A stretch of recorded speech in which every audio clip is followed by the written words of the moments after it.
Hello, everyone. Welcome into our latest live broadcast. Today's the 19th of March. It's Wednesday, 2025. Thank you so much for hanging out with us today as we have a mini PC for you to review. Why are we reviewing another mini PC? Well, there is a trend happening where some mini PCs are getting to a point that they're making more than are being sold, is what appears to be happening. And so as they make room for new models coming out, they're trying, again, this is my best guess, they're trying to clear out the previous models. And in doing so, the price incentives right now are really, really good. So for example, today we're looking at a Kamrui mini PC, and I'm going to take you to that site here in a minute, but this was a $429 mini PC back in October, and already less than a year old, it's $100 off. So you're getting a $430 computer, brand new, never used, simply because it's a few months sitting on a shelf, basically, or wherever it's been hiding. There's deals now to be had. So I realize economy's tough for a lot of people, but at the same time, that's when the economy's also tough for companies. And so companies will get much more price aggressive. And if the economy keeps trending downward, the prices will continue to get more and more aggressive in order for those companies to generate some revenue, as fewer and fewer people have the money to buy things. So that's what I think is happening here. For that reason, we're going to focus probably for the next few months on some bargains of not just mini PCs, but just anything available for sale with regards to how it impacts companies and what companies do to make something more tempting. Because when people have a lot of expendable cash, they'll spend money willy-nilly and not think about it. But when prices of things go up and the amount of income they have doesn't, suddenly their priorities change and they've got to be a lot more finicky over what they're going to buy, clearly wanting their dollar to go more. So companies have to convince you that you can't turn this deal away, it's too good, versus not selling anything at all. So just because these computers were introduced to the market not even a year ago doesn't mean they're not worth having or they have zero value. In fact, prior to this moment, as many PCs would come out, they would generally sell out. Sometimes there were waiting lists where you had to wait for the next batch, and the prices were very good compared to building something equivalent in a desktop computer. So I expect to see even pre-builts and such come down in price, so long as belts have to continue to tighten as we go through this phase that we're going through economically, and at least here in the US, which probably affects the world until things get sorted out. That could be days, weeks, months, or years. We'll have to wait and see how it goes. But for right now, today, we're starting to see this trend more and more where companies are really ramping up their aggressiveness in regards to pricing and with regards to really giving out good deals. And so if you've got the money to spare, there's never been a better time to buy. Will it get better next week? Well, will there be a better value? Maybe. You know, if times get worse, but then you may not have the money to buy it regardless. So there's the conundrum we're all in. But you should be aware that this is what's going on so that you can plan accordingly and understand what's happening in the market and why. Now, again, this is my speculation. There's no official word on this, but there's definitely a trend universal. I'm seeing it all across the board. And, you know, even car dealers right now, they're all hurting. They're trying to sell cars. Some are being real stubborn and they won't budge. And others, well, others are getting the sales. I'll put it to you that way. So with that, let me say hello to everybody. Thank you for joining us. We had a PayPal contribution from Robert Zomer before the show, so thank you to Robert for that.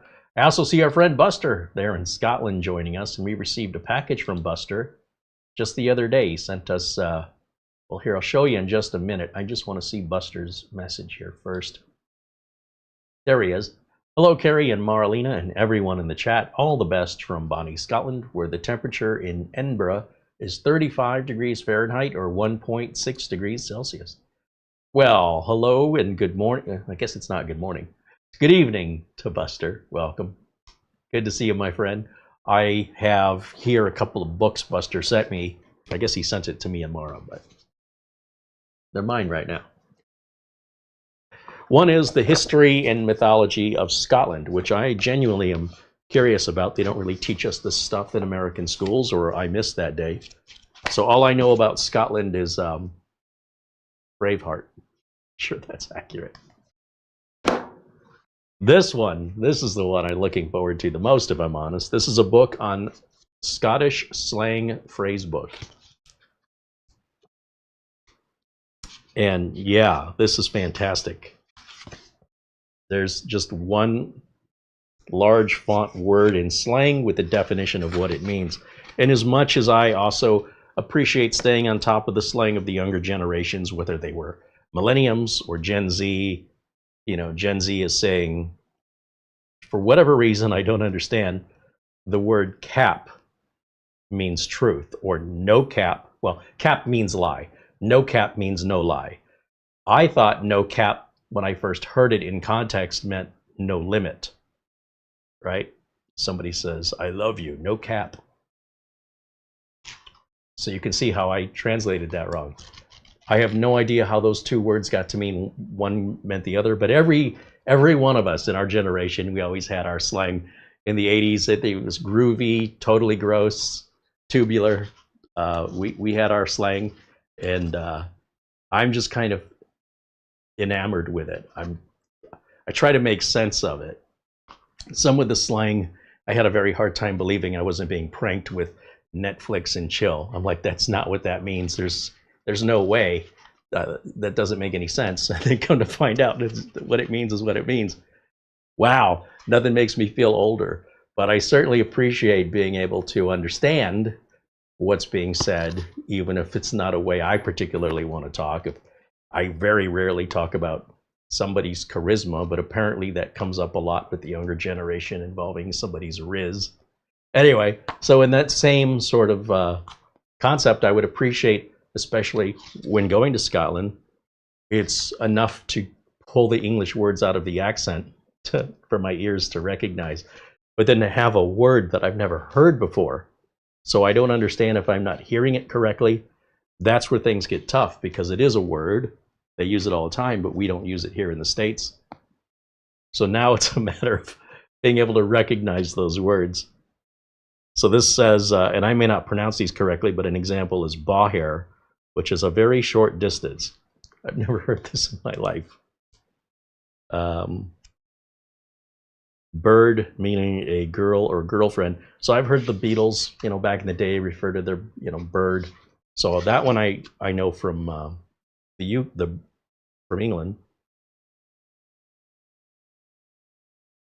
Boak or boak, it means sick.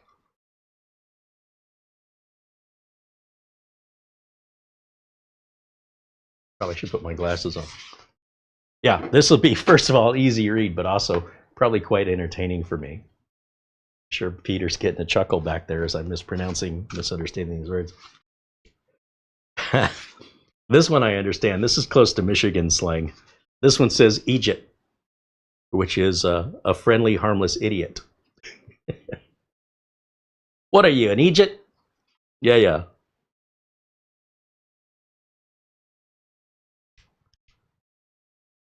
A fankle is tangle or confusion. A floater would be a bit of food floating in your drink. I would think that makes sense. Geez means give me. Geez the remote. Shetland is starting. Geez me. Like gives, give me, geez me. Okay. Because I'd say geez, but they'd say probably geese. All right. Anyway, you'll see I'll be entertaining myself with that stuff later. Thank you, Buster. Also for the other gifts as well. Very, very kind of you. And, you know, hopefully sooner or later we'll get Studio C finished up. We can have things like these items sent from viewers on display. Rest assured, I cherish them. I just have nowhere to put them right now where people can see them. And hopefully after the renovations are done, we can get things a bit more permanent over here. So Thanks to every one of you, of course, to our members for keeping this channel going. Thanks to Kamrui, by the way, who sent us the computer. We haven't heard from them in a while, or Ace Magic. There was some concern about some malware, not a virus, but malware that had been installed by one of Ace Magic's contractors.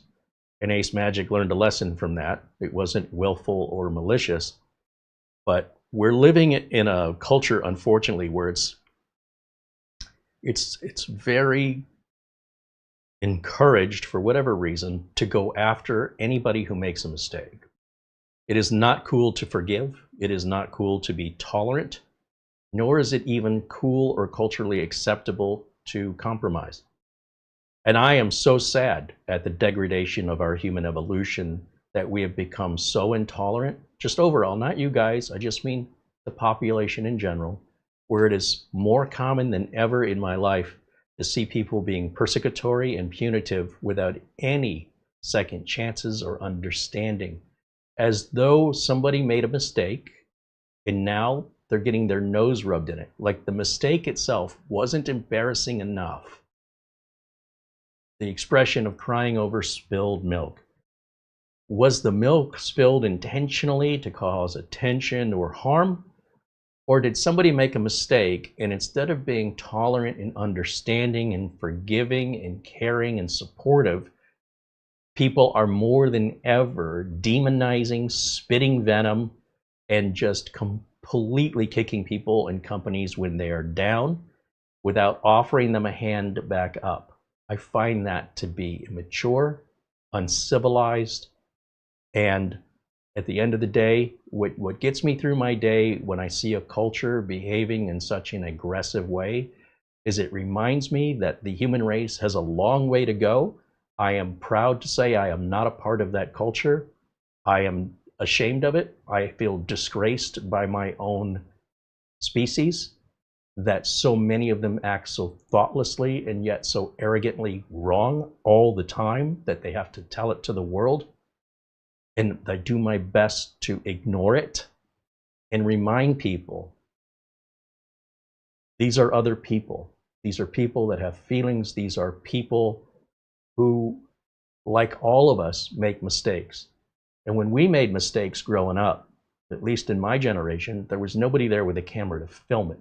There was no social media on which to share it. There was no recorded history of our childhoods in the 70s and 80s. Wow, do I feel lucky now. And what's funny to me is if I tell my nephew about what it was like growing up in the 70s and 80s, he looks at me like he feels sorry for me. He doesn't understand. I feel sorry for him. I feel sorry not having a real childhood, that everything you do was being recorded forever. And any mistake you might make could come back 10 or 20 years later, such as the James Gunn situation with Disney a couple years ago, where you're not even the same person 20 years later, but yet they're going to hold you accountable to something you said before anybody knew who you were and anybody cared. Now they're looking for something in a way to attack you, because the minute you start gaining in popularity or any success, we unfortunately live in a culture where people want to take you down. Whereas before, when you were down there with the rest of us, you were ignored like the rest of us. And the minute you start sticking your head up and achieving some success, there's a certain percentage of our culture that wants nothing more than to hate your guts because of your success and to put you in your place where they believe you belong. I'll tell you what, I don't know how we are ever going to evolve as a species if we continue this behavior of not supporting one another and being happy for somebody's success, and instead, culturally, have so many of us doing everything we can to prevent others from getting success. It's like, if I can't win the race, I'm going to make sure you don't win the race. So if I can't win, neither of us win. That's punishing all of us, and it's preventing us all from moving forward. And apart from my little soapbox here, I want my audience to be aware of it. If you're not already aware of it, and I would encourage you to not take the bait to become a part of it. And whatever small difference that might make in the world, we can use every little bit we've got now to support one another, to look out for one another, and to not assume that a mistake is something evil or malicious or willful. Unless something happens again and there's some kind of pattern, we all make mistakes, and they're already bad enough. So to have somebody rub your nose in your mistake as though they're perfect, and they're usually random on the internet anyway, it's happening in, it's growing. From what I saw in the 90s going on online to what I see today going on online, on top of the scammers trying to take advantage of people that are complete strangers that have done them no harm with no justification or personal vendetta. We've got to have each other. Okay? We warn you on the things to watch out for with scammers. It's great to be skeptical. It's also great to not immediately go the opposite way, in my opinion, and assume somebody's a demon. And as much as you would not assume that they're a nice person, that should be the default. Somebody should be nice. Anything they do that you deem as negative should be a mistake. You give them an opportunity to correct that, and we'll all be better as a society. And quite frankly, I can't thank you guys, those of you here watching and enjoying us, joining us live, because that's what you do for me. You support me, we have each other's backs, and at least we have this away from the rest of the world, where there is some true community, old school, evolutionized community, where we can help one another. And I don't know how you put a price tag on it, but I have to tell you, I am profoundly grateful for it. Do you think I will find this kind of supportive community anywhere on the internet? Do you think if I posted my videos on Reddit, I would 100% get kind words in return, despite the fact that the videos are free, nobody's forced to watch them, and yet if I make a mistake, and I make a lot of mistakes because that's how I learn, that they're just going to make sure to justify how ignorant I am and have no reason to make videos. It's irresponsible for me to make videos if I show mistakes. I suggest it's irresponsible for somebody to edit out their mistakes and never show them to their audience. At least I'm being honest. And with that, let's move on, because we have at least a bubble here, a protected bubble, where I would hope if more people become aware of it, they would love to have this escape. And I thank you for being a part of it in helping make this bubble as big as it is. Because at this point, there's very little motivation for a content creator to make content, to get paid next to nothing, and get the amount of harassment. Not that there's still a small amount of harassment, but it's a larger small amount than it was years ago, from complete strangers who can't even tell you who they are or why their opinion matters, but they want to make sure that you know what they think as though it matters. And for a lot of content creators, it's just not worth it. It's not worth the hassle. Just blend back into the crowd and disappear. At least you're left alone, and the money is pretty insignificant one way or the other. I would love to see this change. And we're a start of that change here, and we hope that this movement grows and that humanity finds its own humanity within it, and that this behavior will always be a part of our society. I just want to see it not be so widespread. We need a vaccination for this, and that's today's video. And it's about this mini PC. And the reason, again, that we're showing it is because there's some real good bargains out there. Typically, when you're down around these prices, you're looking about a budget or entry-level PC, but now you're getting something that's much, much closer to high-end. Although this was never the high-end, the highest of, early on, it was pretty far up the chain with regards to what its capabilities are and performance and upgradability, etc. We've never looked at it before, so with those two things in mind, we're going to take a look at that today. But first, let me say hello to everybody else joining us. We have, go up to the top here, Marsman50 and John Williams. There's Jonathan and Scott. Eddie Casanova.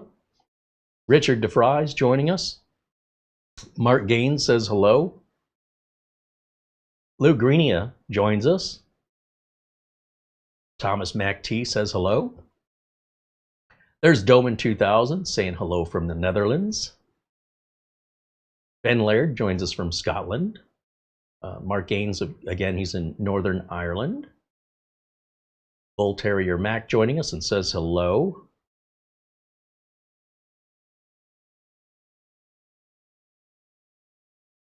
Mac Gleer says hello.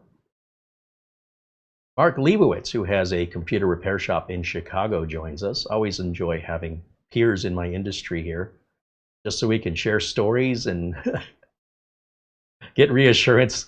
When you're in this business, there's certain things, you challenges from people to technical problems and employees that really only those who do it can understand. And so it's really nice to have a peppering of actual computer repair, active computer repair techs here to bounce ideas off and you know, just adds to the community in a way that's just a real nice bonus for me. I suppose I wouldn't want a chat room filled with nothing but professional computer techs because we all know everything.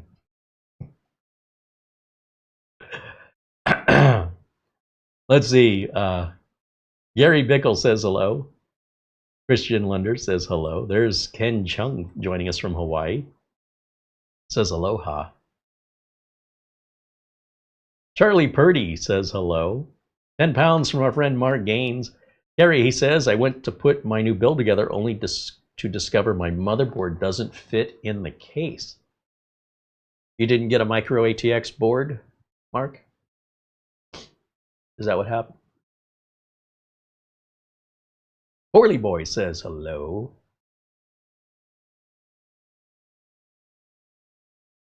Mark Leibowitz was agreeing with me earlier that don't assume malice when an honest mistake is a logical explanation for someone's action is one of the mottos I live by.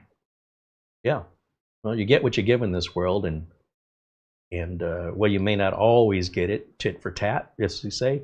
Overall and in general, what you give is what you get. Just when you average it all out at the end of the day, that's what I find to be true. People put out negativity, they're going to get a lot more negativity. They put out positivity, it doesn't mean you eliminate negativity, you just get less of it. And you get more positivity. So it tips the scales in whatever way you prefer by setting the example. Charlie Purdy said he's glad to be back after his wife's accident required 3 surgeries and a fractured skull, an 8-day coma from slipping on ice. Wow. Wow. It's amazing how an activity that we take for granted every day, we take steps and we don't even think about it. And then get a little overconfident perhaps, or have the unexpected surface that you're walking on not be what you thought it was going to be and be completely unprepared for the fall. That's eventually going to happen to all of us. It's probably already happened to us several times. And if you're unlucky and that fall hits you hard in just the right way, you end up going to the hospital. And that sounds pretty rough for a fall. But I'm glad to hear that it sounds like the surgery, 3 surgeries were successful, and it sounds like she's out of the coma. So that's well on the path to healing. And we're glad to have you back here again, and certainly Godspeed with the recovery for sure. Thomas Mac T said, I will pay for the signed book through Amazon member link, so the book comes to you first, and then you can send it to me. How does that work?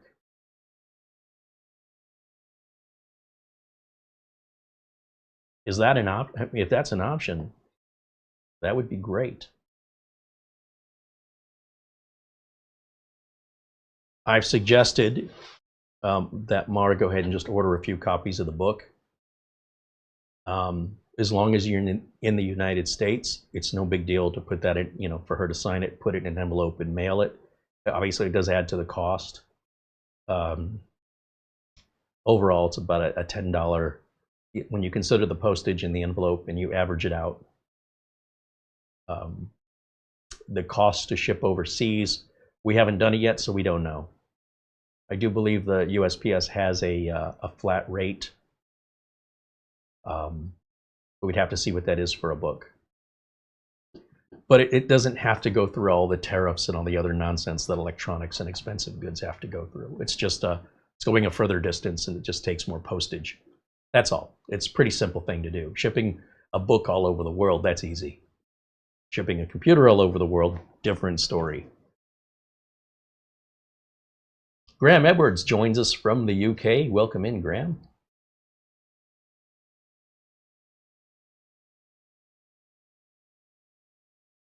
Brad Revel says, thank you for the videos you make to share these toys. Well, they could be toys for some people and tools for others. Let's make sure we understand that there's nothing about these toys that isn't capable of running a business of any size, quite frankly. Brett Kennedy says, right on, Carey. Lots of well-wishers there in the chat towards Charlie, which is really nice. I love to see that in the community. Again, that support, not just for me, but for each other. It's just not something we see much these days, at least if it's happening, it ain't happening around me, except here.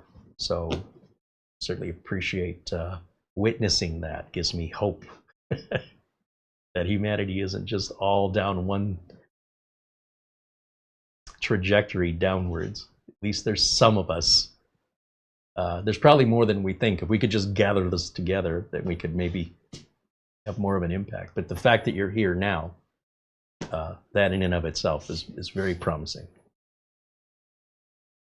Gamer Does Games wants to know if I think Intel Arc graphics cards are going to become better. Everything becomes better with regards to technology. Has there ever been anything with regards to CPUs, graphics cards, power supplies, motherboards that have gotten worse? I can't think of one instance. We've had certainly bad batches, and we've had things that require BIOS updates, brand new technology that needs to be polished for compatibility or reliability concerns that comes along with it. So yeah, I think it's a universal truth. If the graphic cards don't get any better, how are they going to sell any? And if they don't sell any, how are they going to stay in business or stay in the marketplace? I don't really think they have a choice. If you want to enter in the electronics marketplace, you better keep getting better. You better give people a reason to keep coming back and buying again, or you better plan on selling the business and doing something else. So we'll have to wait and see, but I have no reason to believe that it's nothing different than it's been for the last 35 years in my career. Everything's getting better, and markedly so. And I can't think of one exception. Wi-Fi is a lot better today than when it came out. Keyboards, I think, are better today than when they came out. I can't think of one instance. Can you?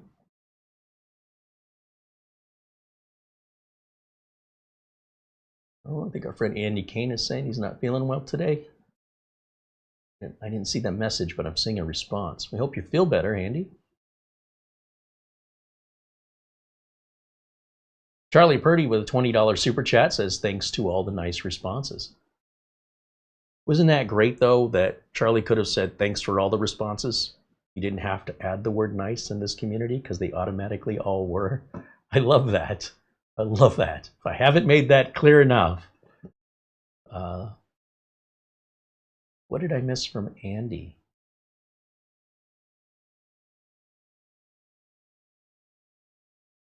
Oh, it feels like he's got a chest infection. So not looking good for my birthday on Friday. You know, the good thing about birthdays, Andy, is you can have your birthday on Saturday or Sunday. If I have a birthday on a Tuesday and I have to go to work, I'll just figure my birthday will be on the weekend, you know? That way I'm not trying to cram too much in on my Tuesday and then go to work all beaten up on Wednesday. So at least in that sense, that's just a date on the calendar, and you should feel free to just move that around and let everybody know. If you're having friends or family over, let's plan this on a different day. It's still your birthday, and you should absolutely have it when you're feeling better so you can enjoy it. We do hope you feel better soon, though. I know you had a, Andy, you had an issue with, was it a BIOS update or a Windows install? And I was just curious where you were on that. I hadn't heard back from you. if you're still working on it or if you've since resolved it and moved on. Patrick mentions even onboard audio improved on computers since the old days. I no longer have to purchase or install a separate sound card. Yeah. Paul Kitching says, I have a saying, at the end of the day, it gets dark. I didn't say it was a great saying. It's true, though.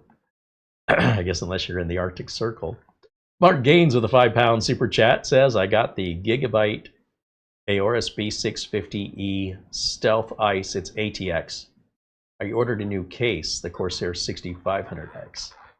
So Mark was going to put together the 2500X that we got about 3/4 of the way building here.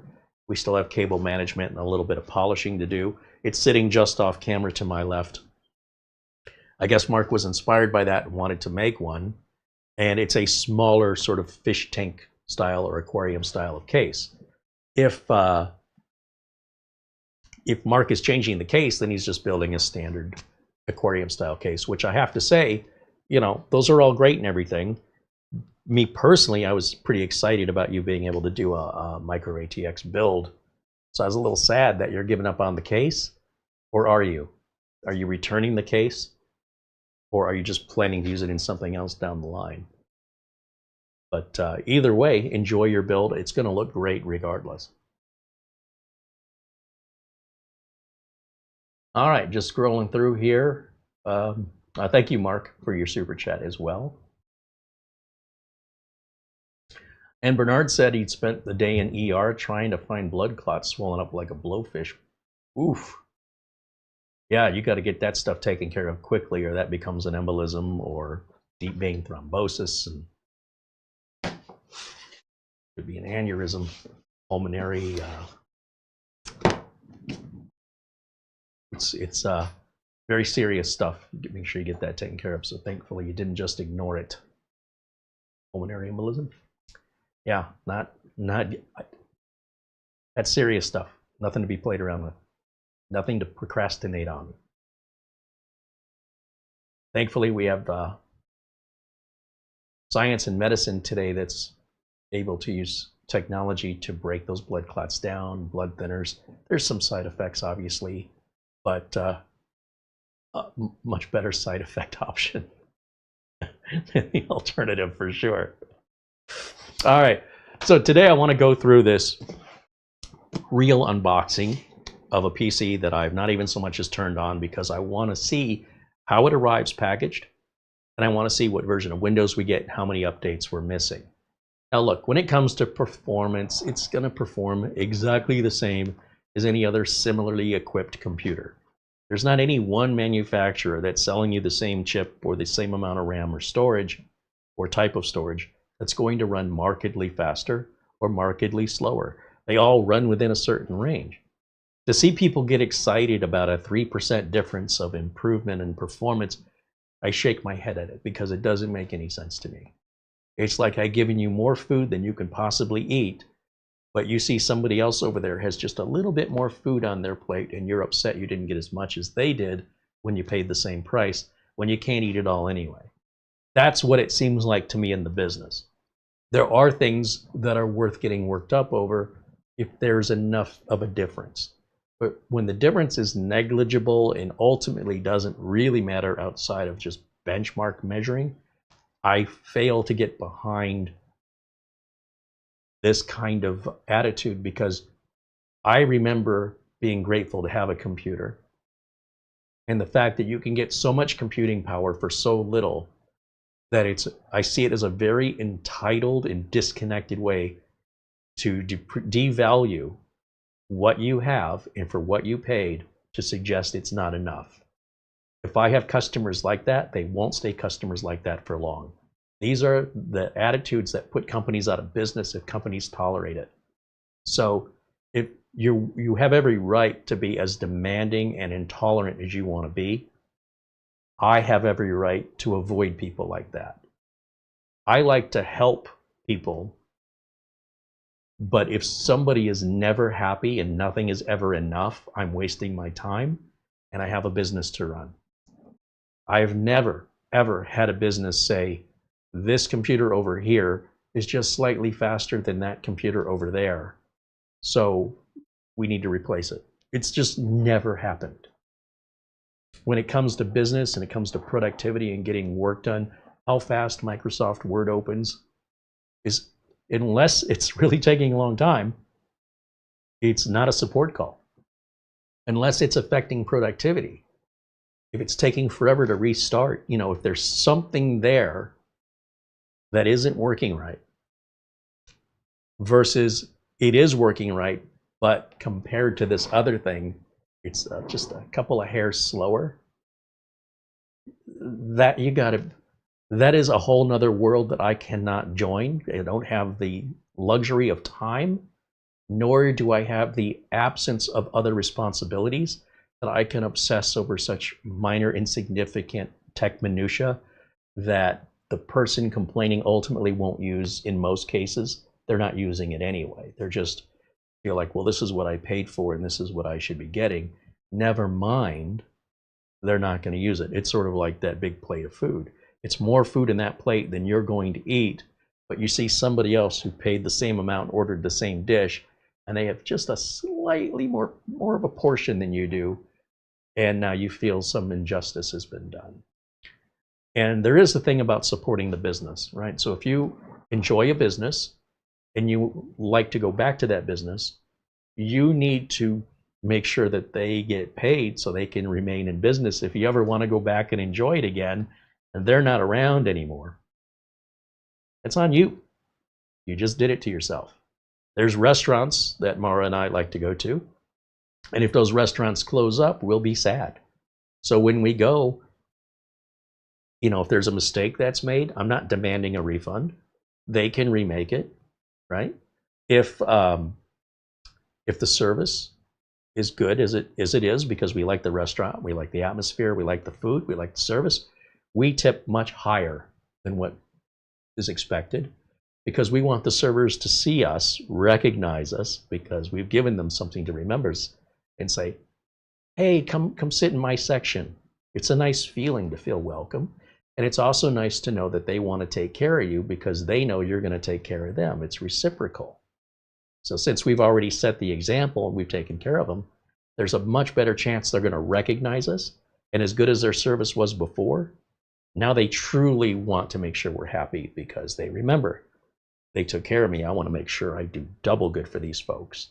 There's also that I want that big tip again, I'm sure, but I also think it's just a sense of the way we show appreciation to one another.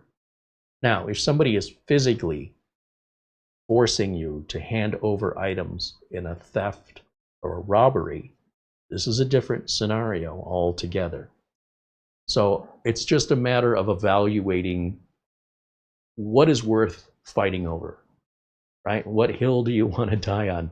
And for me, understanding mistakes, understanding your own misconceptions, perhaps, and giving people a chance to right the wrong.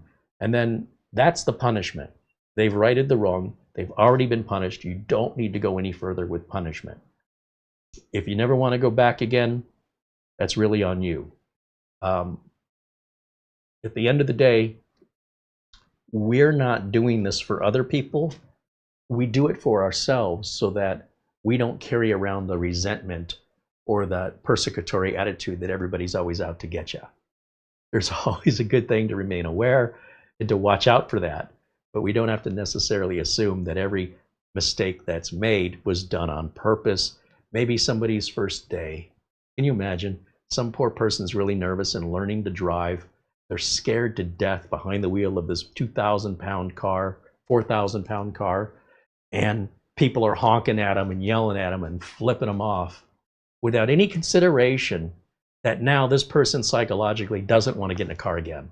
You've just broken them, right? That's why there's sometimes bumper stickers on the back. It'll say, student driver, please don't tailgate them. Please understand this car may be slower. There's a reason why that sticker's there. And if that annoys you, well, then I guess you forgot when you were a student driver. I guess you just magically knew how to drive a car confidently and accurately the very first time. I think you probably remember it wrong if that's what you remember. But It's nerve-wracking. And if you think about what's going through that person's mind and their focus and their concentration, the worst thing you can do is highlight and emphasize every little mistake they're making that's already happening in the car, right? It's not like they're not aware of it. So in much the same way, I forgot where I was going with this. There's been a theme to today's video, which is simply to encourage the support that you guys show here in the chat room. I assume you guys show this out in everywhere in the world. I don't see it everywhere in the world, and it really today really shines for me. So the discussion regarding any relation to Ace Magic or their past history with a mistake that was made in a batch of systems, I really don't want that up for discussion anymore. It's in the past. It's been done. Now, if there's any evidence it happens again, that's a different story. But we've moved on since then. The discussion about 13th and 14th gen Intel CPUs having overheating issues, that's all been resolved. It's a mistake. It's been fixed. Let's move on. There's no reason to dig all this stuff back up. It doesn't apply anymore. We can keep going back to the original AMD Ryzen drop processors and all the issues they've had. It's all been resolved. So here we are, and we have the best of intention, and we are assuming everything is going to be a really good value here. Otherwise, I wouldn't waste your time even talking about it. So that's the way I see it, and I think that's the right way to look at it. If the roles were reversed and you were the one making the computers and you had made a mistake, and now everybody wants to remind you of that mistake 6 months on, a year on, 2 years on, what else is there? If it's been fixed, what's the point of that? And it'll certainly, it will have a negative impact on the business in the sense of what kind of customer service or attitude you might get. Because if they're just constantly being beaten on by people, make no mistake, that will have an impact on the policies of that company and how they interact with people. And for better or worse, we do get what we give. All right, so mini PC time. Let's do the unboxing.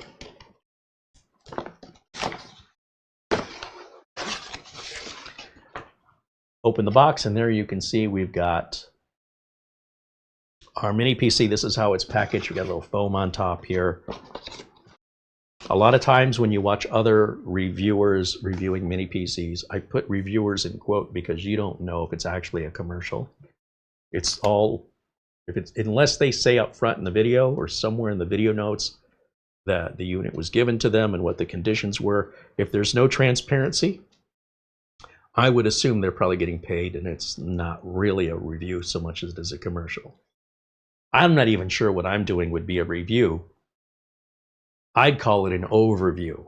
We want to take a look at what is included, what's the price, what's it look like, what are the ports, is it upgradable, what version of Windows does it come with. I'll leave it up to you to decide if that's good or bad. So one way you can tell is if a reviewer starts their review without unboxing the unit, or if they unbox the unit, they take out a computer that doesn't have any wrapping on it. Either they got sent a used unit, or they're not being fully transparent with you that they've already taken this out of the box. Now look, I'm not saying it's wrong. I'm just saying, tell me. Why would you not tell me that? So I'm a big deal about transparency and being honest. Inside the box, we've got this little cardboard spacer, which leads us to a short HDMI cable, instruction manual. We have a VESA mounting bracket here with no screws. There's the screws. Power cable. This is a cloverleaf or Mickey Mouse style power cable, similar to what many laptops use for power bricks. And speaking of power bricks, we've got this power brick right here, which again, the power bricks are not made by the PC manufacturers. So, well, the PC says Kamrui on it, the power brick doesn't. Now, if you have multiple power bricks going to various things, I think it's very important to label these power bricks to what they go to. They're not all compatible. And plugging the wrong power brick into the wrong device could damage both the brick and the device beyond repair. So I would get a Sharpie, like a silver Sharpie marker, or a label maker, and just write, you know, Kamrui, something on there. So if these two items get separated at some point in the future after a move or, you know, redecorating, I don't have to guess. Because if you guess, let me tell you what happens. Smoke can come out, and then you're done. So that's a great way to otherwise ruin a perfectly good computer. Other than that, the box is empty. What's happening? I think I need an intercom. We might have something like that already. What's going on? Breaker. 10-4. You got your ears on, good buddy? Yeah. There's a Smoky up ahead. Check your email. Check my email. Check your email. All right. Thank you for the reminder. You're welcome.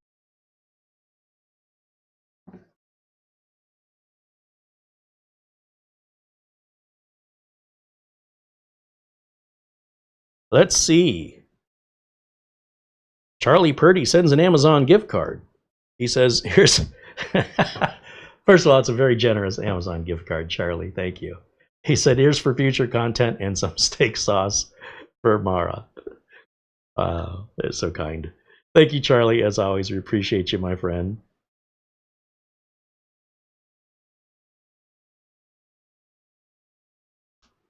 And again, Robert Zomer with a super PayPal contribution.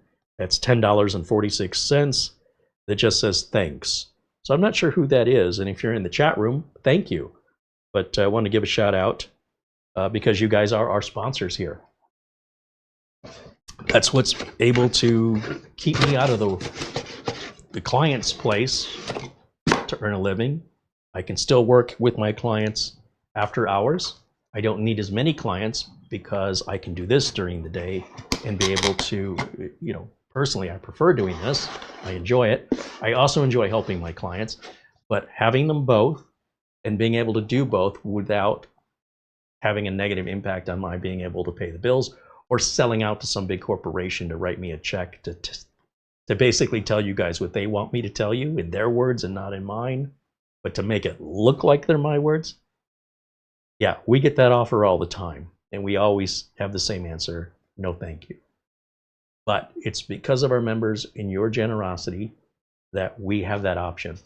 Because then the other option is just shut it down, right? If it's something that's costing money and there's no money coming in to pay for it, right? So thankfully, we're fine, right? We're doing okay. We're not getting rich, but we're able to march forward, and it's all thanks to you guys. So we can't thank you enough for that. Now, I'm going to set this over here. This is the box, and we've got the unit here. Let's bring the unit up close to the camera so we can take a closer look at the ports and the overall size and design. This is going to be all plastic. We've got vents here on the side. And the word excellent performance, I guess that's what makes it go faster. On the front, we've got a power button. We've got an audio 3.5 millimeter jack, two USB Type A USB 3s. Not sure which speed. We'll look at that in a minute. We also have our Type C, but it doesn't say if it's USB 4. It's probably not, but we'll take a look at that. Around the back is our barrel style power connector for providing power. Four USB Type A USB 3. Again, we'll look at what version of USB 3 this has. Now we've got a sticker here to be removed that sits between the USB and the DisplayPort and HDMI port outputs. That's probably our Ethernet cable, and it says what? For faster setup, avoid LAN initially. Connecting might trigger long updates, delaying desktop access. I think somebody's been listening to my advice.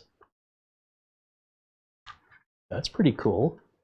I have been telling you guys for a long time, when you first set up your computer, whether you built it yourself or it's a brand new machine, the first time you get it started up, leave it off the network until you get to the desktop. You only have to do it once. It's just during the initial setup. And You don't have to. It's just the way I do it in order to avoid the requirement of setting up a Microsoft account, which in and of itself is not a bad thing. It's just that I don't want my Microsoft account on a customer's computer, right? That's not professional. And beyond that, I don't want to wait for all those updates. Well, I'm just trying to get to the desktop. Once I get to the desktop, then I can connect it to the network and then go get the updates. This way, if anything goes wrong, I know that it got to the desktop okay, right? And then I do the updates, and then something goes wrong, I know it's something to do with the updates. But if while I'm setting it up and the updates are happening and it doesn't complete without an error, was it the initial setup that's erroring, or is it the update during the initial setup that's erroring? It makes it very difficult to diagnose in a rare circumstance where that happens. So it's just a process and a procedure that I've learned to develop and to deploy universally, because it's the slow and steady that's going to win the race. Trying to rush through it, you might get lucky and everything works fine, but what if it doesn't? So my what if it doesn't is covered, and for whatever extra few seconds or minutes that's taking me to do it this way, it's saving me potentially hours and hours and days of diagnostic trying to reset the computer and figure out what's going on. And for me to stay in business, I've got to be able to work on more than one computer in a day. Otherwise, I'm in trouble. All right, let's get this plugged in and turned on. There's another sticker up here. We got lots of stickers. We have a QR code for customer service.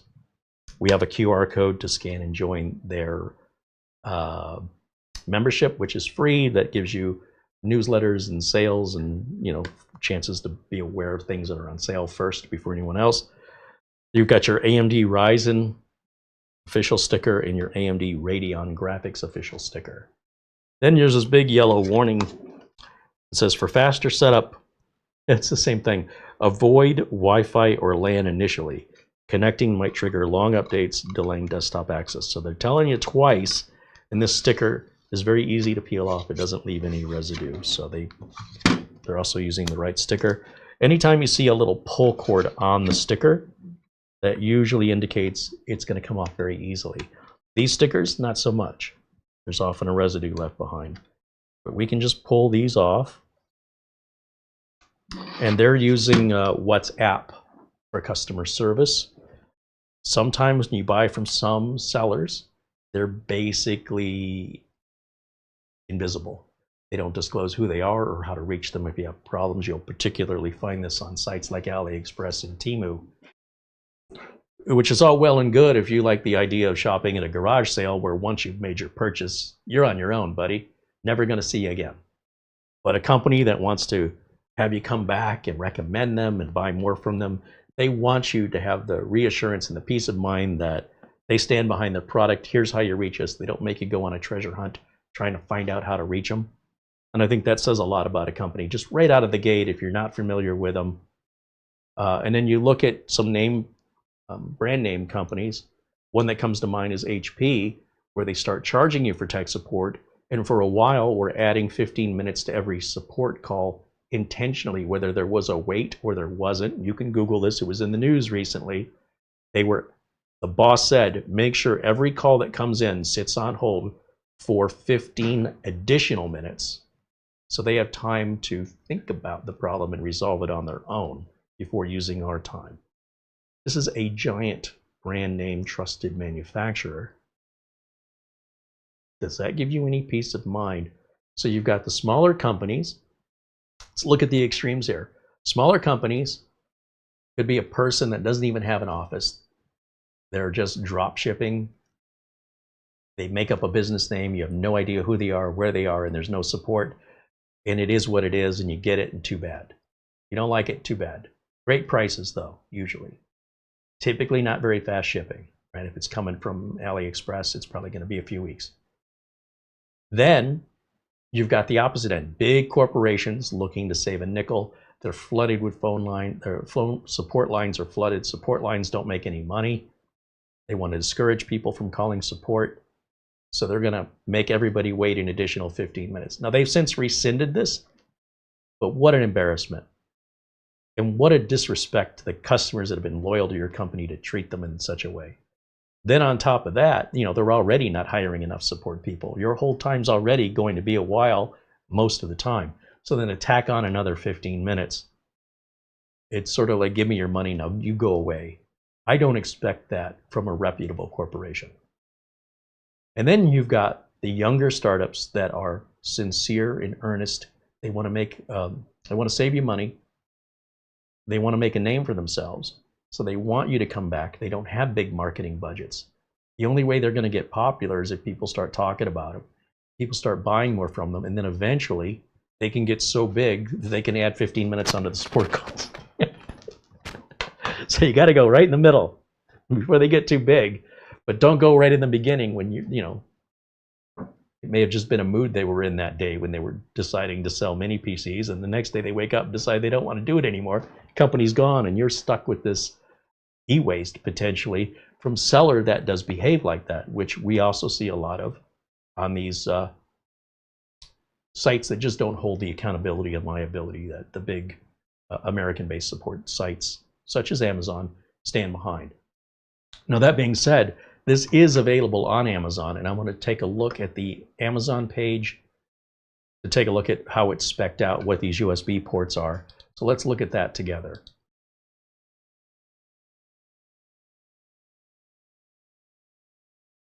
Okay, so this is the E3B. It's from Kamrui. It's a Ryzen 7 5875U. It's got 8 cores with 16 threads on that processor, up to 4.5 gigahertz. It's no slouch. The unit we have here has 32 gigs of RAM and 512 gig of storage. And it's got dual display. It's a little weird the way they phrase this. It says dual LAN mini computers. It's not a dual LAN. That's an incorrect. I think they meant to put LAN, comma, dual mini computers support 4K. No, I take it back. This is wrong, or we have the wrong unit. Let's see if the back of this shows 2 LAN ports. No, there's only 1 LAN port back there.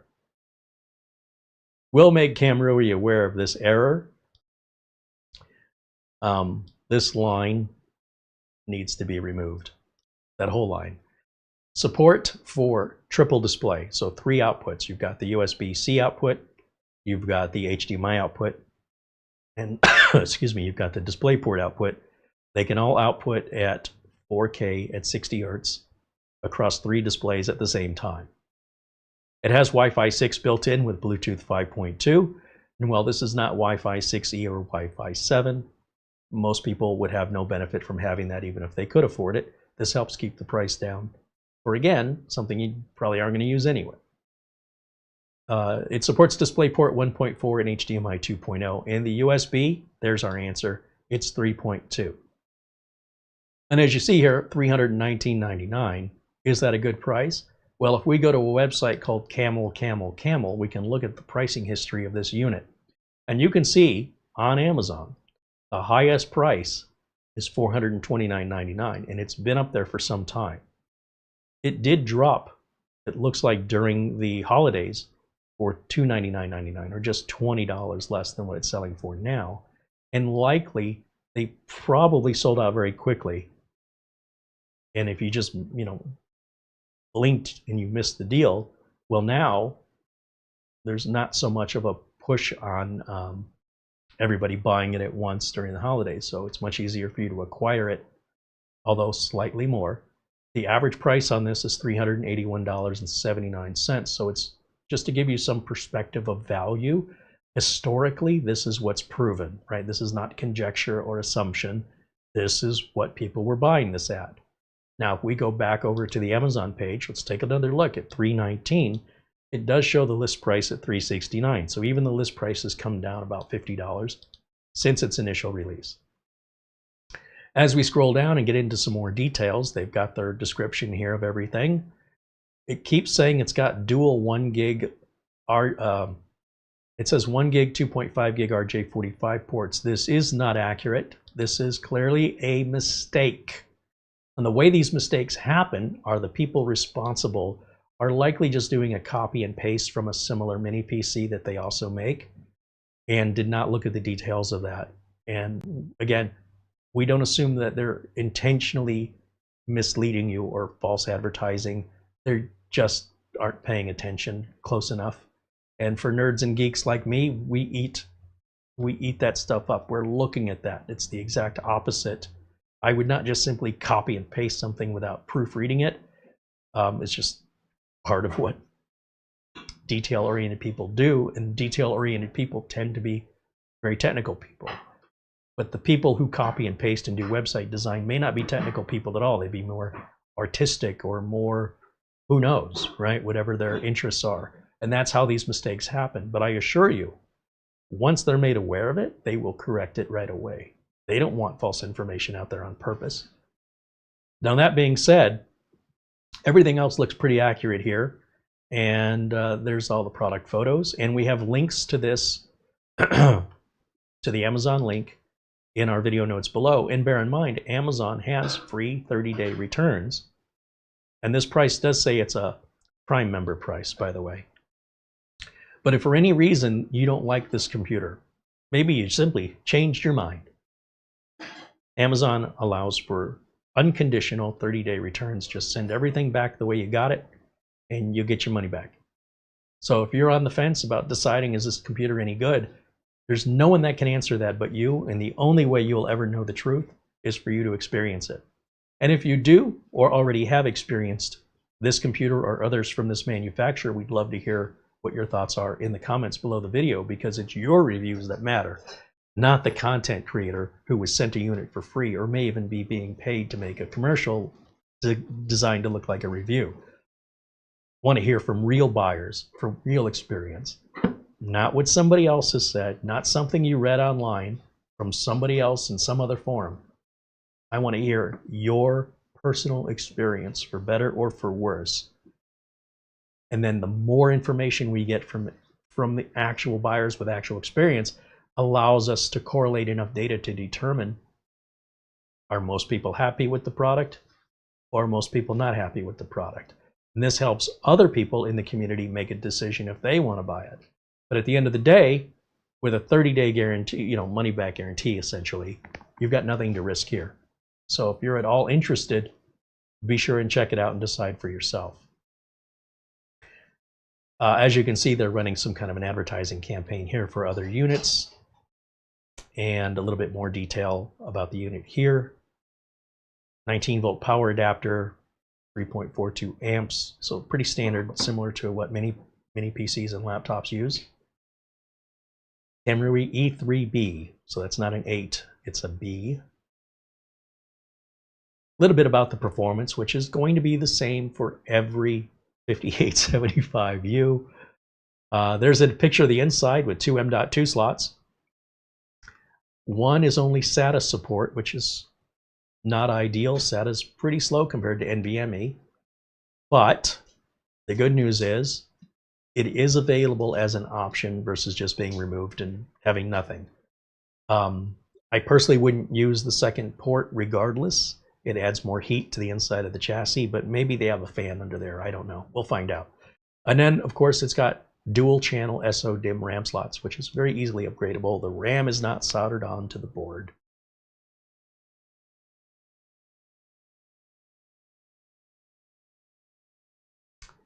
What do the reviews on this look like? 71% of people give it 5 stars. 1-star reviews are pretty low. It's not going to let me see them.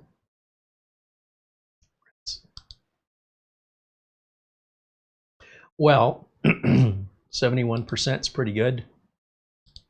If you ever manufacture or sell a product and you're selling it to multiple people and nobody's got anything negative to say in the general public from somebody who bought from you and doesn't know you personally,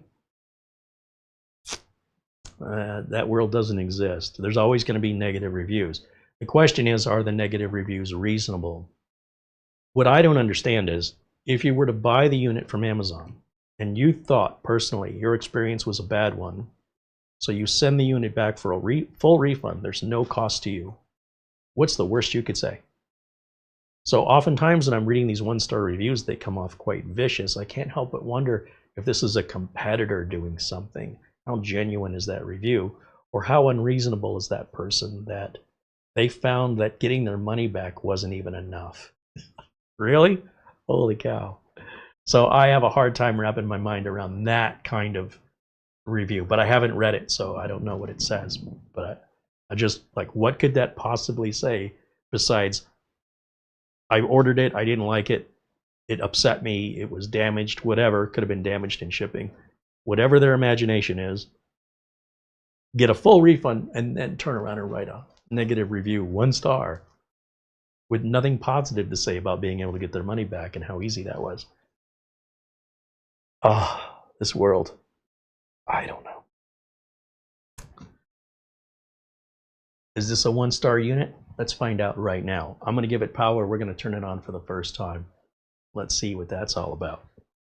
Honestly, if I truly thought this was a 1-star product, I wouldn't be spending any time introducing you to it. We just wouldn't talk about it. We wouldn't spend any time on it. So what do you think is going to happen at the end of this review?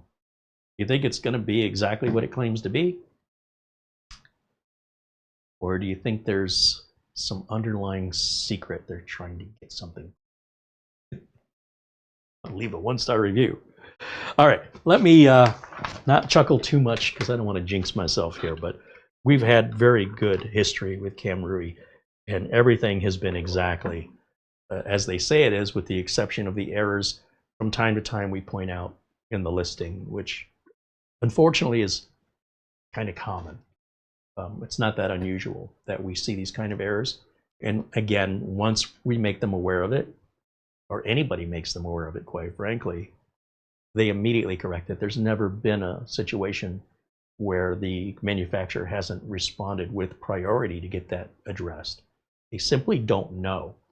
So unless somebody brings it to their attention or they learn how to read people's minds, we have to give them some understanding and tolerance that they've got a lot of things going on. Somebody screwed up. They're aware of it. They address it. That's the important thing. And if you were buying the unit specifically because it said it had dual LAN and you needed it for dual LAN, worst case is you'd send it back and say, this is false advertising. That's not what I got. Even though the pictures, they do show it does not have dual LAN. So yeah, I could understand somebody being a bit upset by that. However, until somebody brings it to their attention, I don't know how that's ever going to change. So let me go ahead and grab a keyboard and a mouse. Let's turn this on and let's see what our first boot up looks like.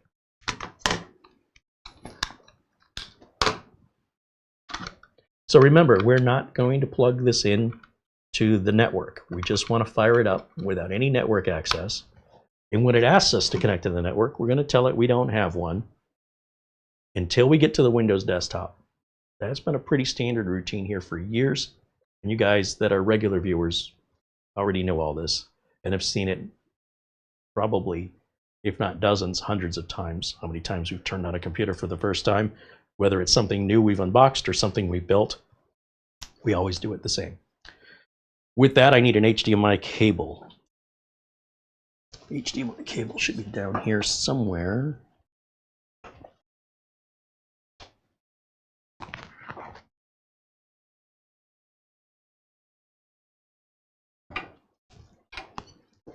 Here we go. That is not an HDMI cable. That is an HDMI cable. He made a mistake. Let's get him. Again, not that you guys do that. I'm talking about the world outside. Let's fire this up. And I probably should plug the cables in all the way. We're not off to a good start. I have a terrible habit, and my assumption is I've not plugged something in all the way. So let me reroute this cable here. Let's try again.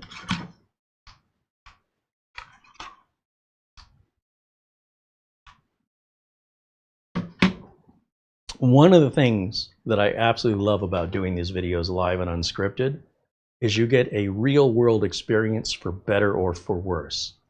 And the reason I bring this up now is that the vast majority of the time, with the exception of, like we're building and I'm missing a part, or I don't quite understand how something comes apart because I've never seen it before, we get some moments of obstacles that need to be overcome.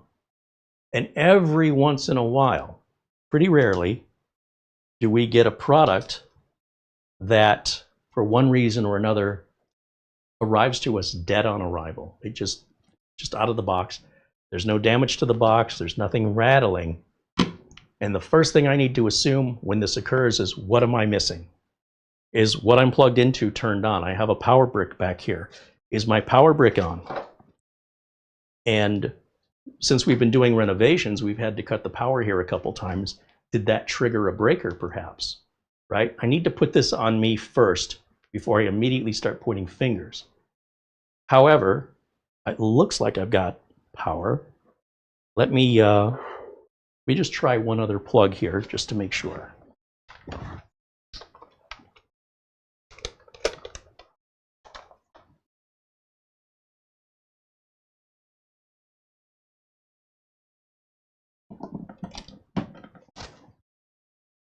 That plugged in there.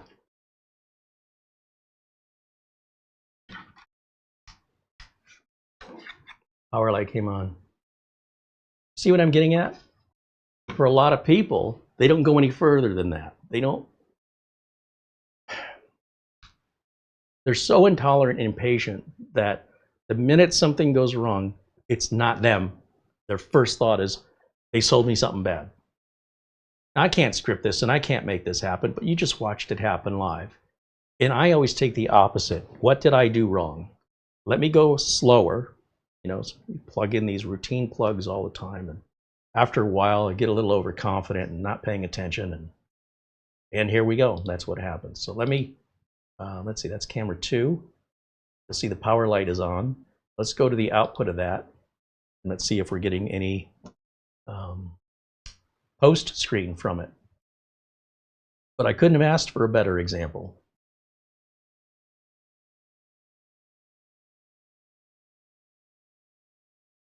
Now, unfortunately, for me, when I did power this on, I was not on the capture card. And some machines, they don't know which video output to initialize during power on. So here's what I'm going to do. I'm going to put camera 1 back on, and we'll put it in the corner so you can see what I'm doing here. But at the same time, we're going to keep an eye on the output of this. Now remember, your first boot up could take a minute. It could take a couple minutes. Typically on these mini PCs, we would have seen something by now. But if I did not have the HDMI cable active when we turn the unit on, how does it know which display to use? Is it supposed to be using the USB output for display, the display output for display, or the HDMI output for display? Other computers behave differently. Others will automatically auto-sense what display you plug in even after they've turned on. There's no one universal rule for this. I will say, the less expensive the computer is, the more finicky they tend to be regarding having a monitor turned on first before you turn the machine on. Okay, so it's turning on regularly now, whereas before it didn't turn on at all. And I do see a fan down here. And let's give this a minute to see if it initializes. If we get no post screen, a very simple thing that I could do, and I'm not recommending that you guys do this, but I could take the bottom off of it and see if any of the RAM or anything came loose. Look for the easy things. Now, if I'm a general consumer and I have purchased something brand new and it doesn't work, I'm going to send it back.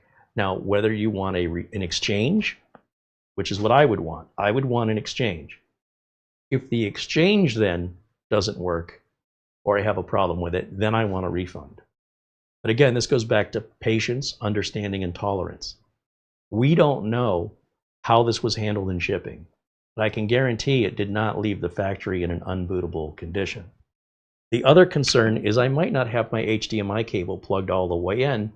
That would be my fault again. So let's just try making sure that I can put that in there. It sunk in much further that time. It's a brand new plug. It's tight. as you can see in both instances, this is on me. I'm a professional computer technician. I've been doing this over 30 years.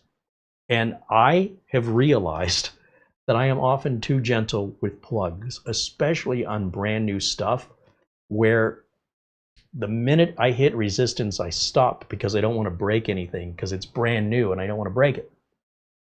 But sometimes the plugs are so tight because they're new, they haven't been broken in yet. And I've got to use a little bit more force than I normally am, let's say, comfortable with.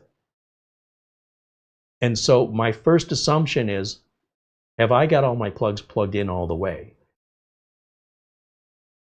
Usually, when I'm plugging in equipment, I don't have to push an HDMI cable in that hard. Clearly, I needed to this time. Now, the more I unplug and plug in that HDMI cable over time, that's going to become easier and easier. This is not a bad thing, by the way. But I also am not constantly plugging and unplugging HDMI cables in. But imagine somebody who's impatient and intolerant, who perhaps plugs it into an outlet that's not getting any power, or doesn't have a cable plugged in all the way, who's now so angry that they have to send the unit back, even for a full refund, that they're going to leave a 1-star review, when really they're the ones who should be getting the 1-star review for failure to recognize they've created their own problem and they're blaming somebody else for it. So I am grateful that this happened and that it happened while we were live, so I can just give you a live demonstration of exactly what's very common in the industry.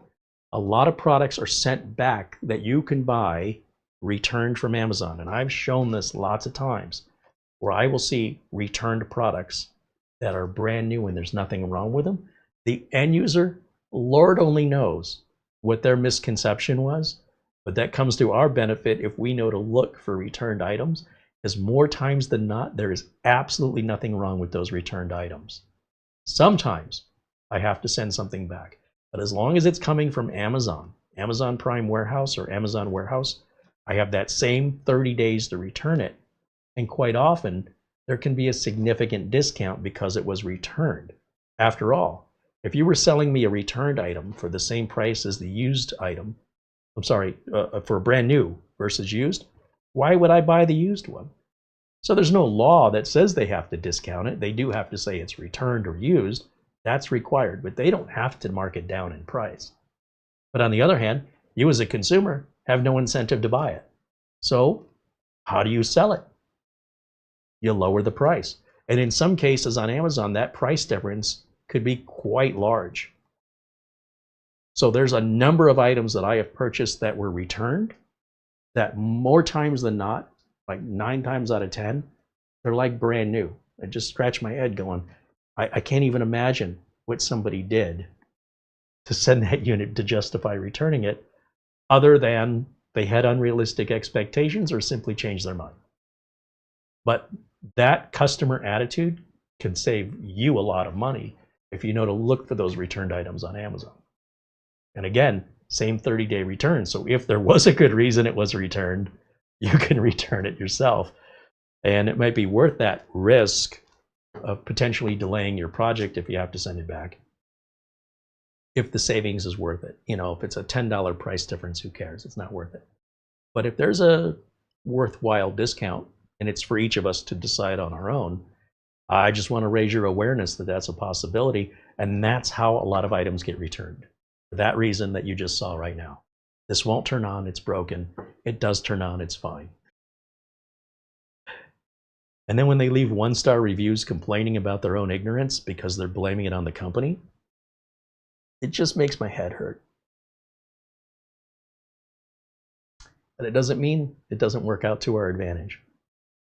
We go through our standard Windows setup, so let's go through that right quick here, which is simply selecting our language, then our region, then our keyboard layout, skipping any additional layout for me personally. It wants to connect us to a network. I click I don't have internet and I have to tell it twice. There's the license agreement. You have to accept it or just put the thing back in the box and send it back.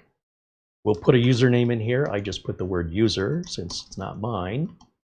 Well, I mean, it's mine, but Who knows what will happen with it in the future. For the purposes of review, I'll put the word user.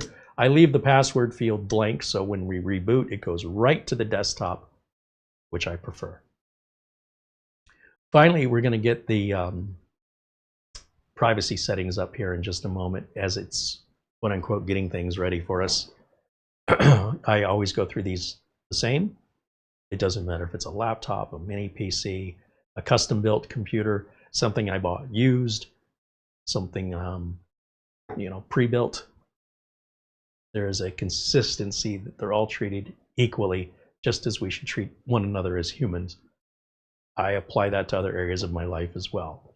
As a business owner, it makes the most sense that even if it's not necessarily the most efficient for that particular scenario, in the scope of scale, it is the most efficient way to do it. Like I say, slow and steady will always win this kind of a race. And then the evidence I have to that is the fact that I'm still in business. I still have customers, and I still run a computer repair business. A lot of my competitors, they stick around 2-3 years and they're gone on average. So I'm very proud of what I've accomplished. And I'm also very lucky to have the customers I have that appreciate what I do for them and what I charge, that keep them coming back. And also that I don't have to do any marketing, that they refer me and I get enough referrals, enough for me to keep myself busy, but not so much that I have to hire employees, which again, I also appreciate. Now that we've got Windows booted up here, now I'm going to plug the network into it. And that's basically what these stickers are telling you, right? That's just your real world example. Now, I don't know if this network adapter is a 1 gig or 2.5 gig or who makes it. So let's go look at that now. First of all, I'm going to get rid of camera 1 so we can see the whole desktop. And we're going to go to the device manager. Now, the fact that I have this plugged in to the network, it's automatically downloading Windows updates whether I like it or not. That's happening in the background. So even though you think you haven't asked your computer to do anything and it's sitting idle, it is not. Windows computers are quite complex machines that are running everything from hibernation files to temp files, resizing virtual memory and swap files, and potentially downloading and installing updates in the background, even though you physically have done nothing more than turn it on. Bear that in mind. It's a multitasking machine.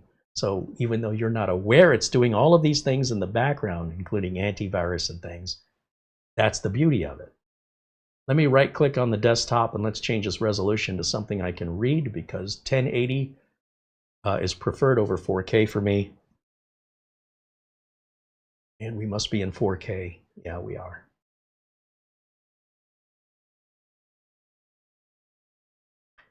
Now I can read it.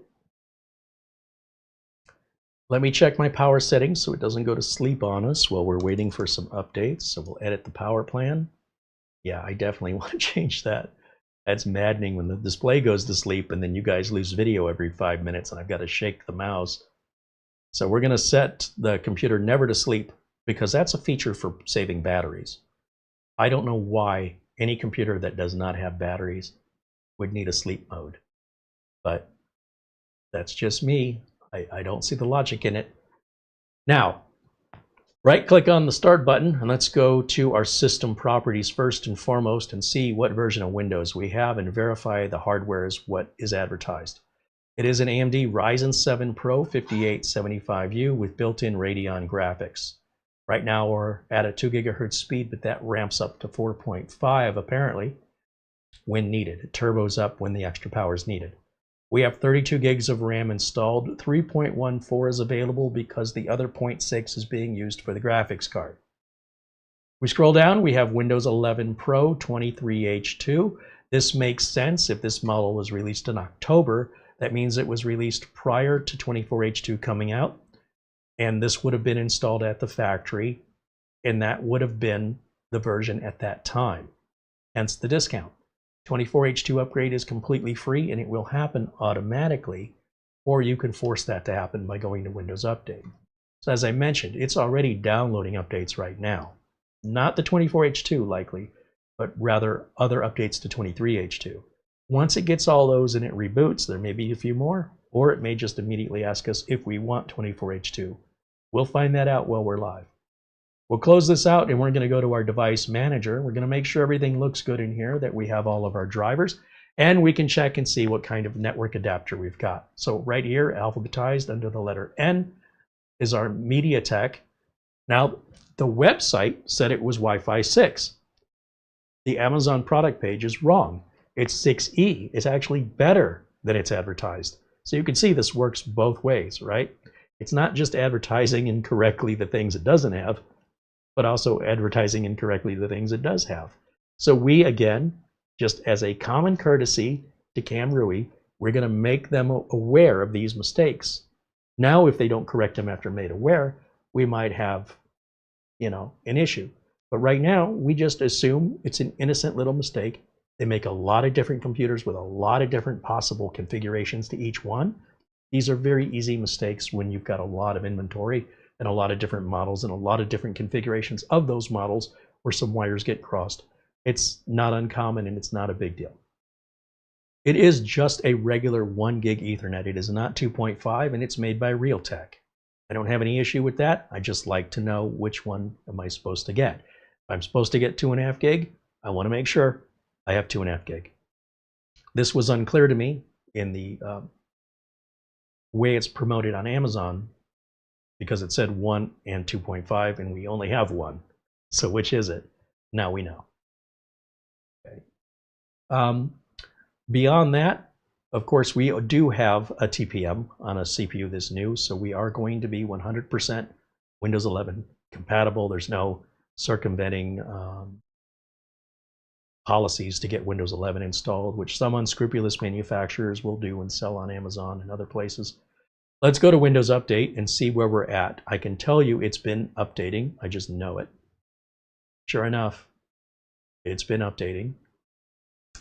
And then I like to make sure that Get the Latest Updates is turned on, and I will go to Advanced Options and turn on to receive updates for other Microsoft products to keep me up to date and to notify me when a restart is needed. I think these should be the defaults personally. With all that said, we're going to go back and wait for this process to finish. And while I'm waiting, I can get rid of this little silly cartoony thing. I type in search permission. I don't even have to type the whole word in. And it comes up with this suggestion here that says search permissions and history. I click on that and scroll all the way to the last option where it says more settings. Turn that off and our little cartoony thing goes away forever. Just like that. Now, even though I've closed Windows Updates out, it's still running in the background. If I go back to Windows Update, you'll see I have not interfered or interrupted it in any way. It's just running back there. These are important updates. And it's important that we grab them, especially on a new computer. You want to make sure before you start settling in and configuring it that you are fully secured, fully updated. And this is also a great way to test if you're going to get any noise issues, something squeaking, something's blue screening. Like these Windows updates can be quite an intense process. This is a great benchmark for you to ensure that the computer you just built or the computer you just bought is at the very least installing the updates correctly. Now, how long it takes can depend on your internet connection and how many updates are missing. My best advice is plan to spend a couple hours out of the box from the time you hook it up to just get those updates done, restart, check for updates, restart, check for updates. You got some catching up to do, especially at an older model you're saving money on. That should be expected. And if you don't do that, then you're rolling the dice that as you get everything set up, that some update doesn't come in and bork the whole thing, negating all the time and effort you spent reinstalling and configuring things. So again, slow and steady is going to win the race here.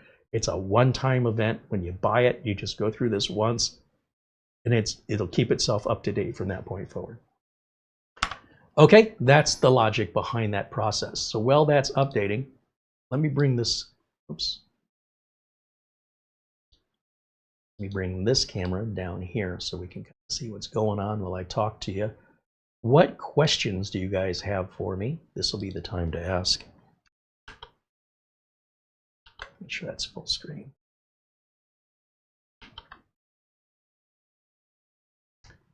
And let me jump back over to the chat room.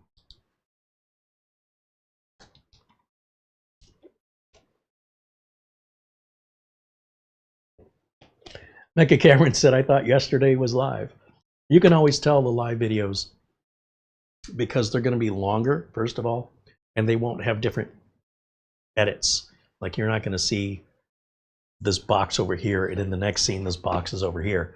That shows an edit has taken place, which can't happen during live without you seeing the box move or me switching to a different camera temporarily, which usually, whether it's a close-up camera or it's the desktop, gets pretty obvious that you can see those edits happening that are very unnatural compared to a live interaction like we have now.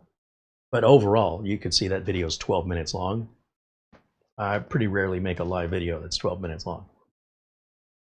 But it was live. I did have a 3.5-hour video that, like this one, was completely live from beginning to end. And I just took pieces out of it that I thought were relevant to that specific machine. To just take all of the community out and all of the personal and informal discussion that we have here, the bulk of our videos, and condense it down for those people who are impatient and want to watch commercials. That's about as close as I can get to a commercial, right? Which is just, we take all the personality out of it. Here's the facts. It's very robotic. It's very cold. But there are a certain number of viewers that want that. And if I want to put that on Amazon, I have no choice. Like for Amazon videos, they've got to be condensed and they've got to get right to the point. Amazon has some very strict rules. In fact, that video keeps getting rejected by Amazon because they say that I have provided personal information in that video, that 12-minute edited video, or what is it, 10.5-minute video? And I have scoured through the video and I don't know what the hell they're talking about. I have guessed and blurred out, like we look at product IDs, maybe they think that's a product key. I resubmit the video after I edit it, re-render it, re-upload it. I have to wait 24 to 48 hours and it gets rejected again. But they don't give me a timestamp and they're not specific about what the problem is. So I go back and I edit it again. What is it? What am I saying, or what am I doing, or what am I showing that's breaking their rules? And in the video before that, I went through the exact same process 4 times. And I got so frustrated, I re-uploaded the original video I started with, the first upload to Amazon that they rejected. And this time they approved it. It's the same video they rejected. So clearly there's human reviewers at Amazon that are not all on the same page and don't understand what they're reviewing. So I've got an email out to Amazon now because I'm on my 5th edit of that previous machine we reviewed, and they rejected it again. But there's no timestamp. There's nothing specific. I don't know what the problem is. I don't want to argue with them. Just whatever it is they misunderstand, I'll cover it up. Right? Because educating them will be impossible. There are just too many employees that are probably all in India. Forget about it. I'm not taking on that battle. Just tell me what you don't like, and I'll take it out. That's just the least resistance, whatever. But to not publish my video, to give me a vague reason of what rule it is, that there's some personal information on it, I challenge you, look through that video. I don't see it. I have no idea. Somewhere in there, apparently, I am telling people to give me their personal info, or I am giving personal info. And if you can find it and make me aware of it, I would appreciate it, because I'm about sick and tired of this. I've about had it. There's no other platform I put my videos on that runs me through the ringer and also doesn't pay me. So yeah, I made sure Amazon heard me out. And I'm a platinum reviewer on Amazon. So it's not like I'm some stranger coming out of nowhere. Amazon and I have a history that even if they've never heard of me, they can go and look at my history and understand that I'm not some random crazy person, but rather a crazy person they've been working with quite happily for some time. So for me to do this is quite extraordinary, and I hope it gets taken with the seriousness of the context of the message, because I am beyond frustrated. Hey, there's our friend Mitch Morrison joining us, saying hello. Welcome in, Mitch. Blake wants to know, what brand of network equipment do you use at your home?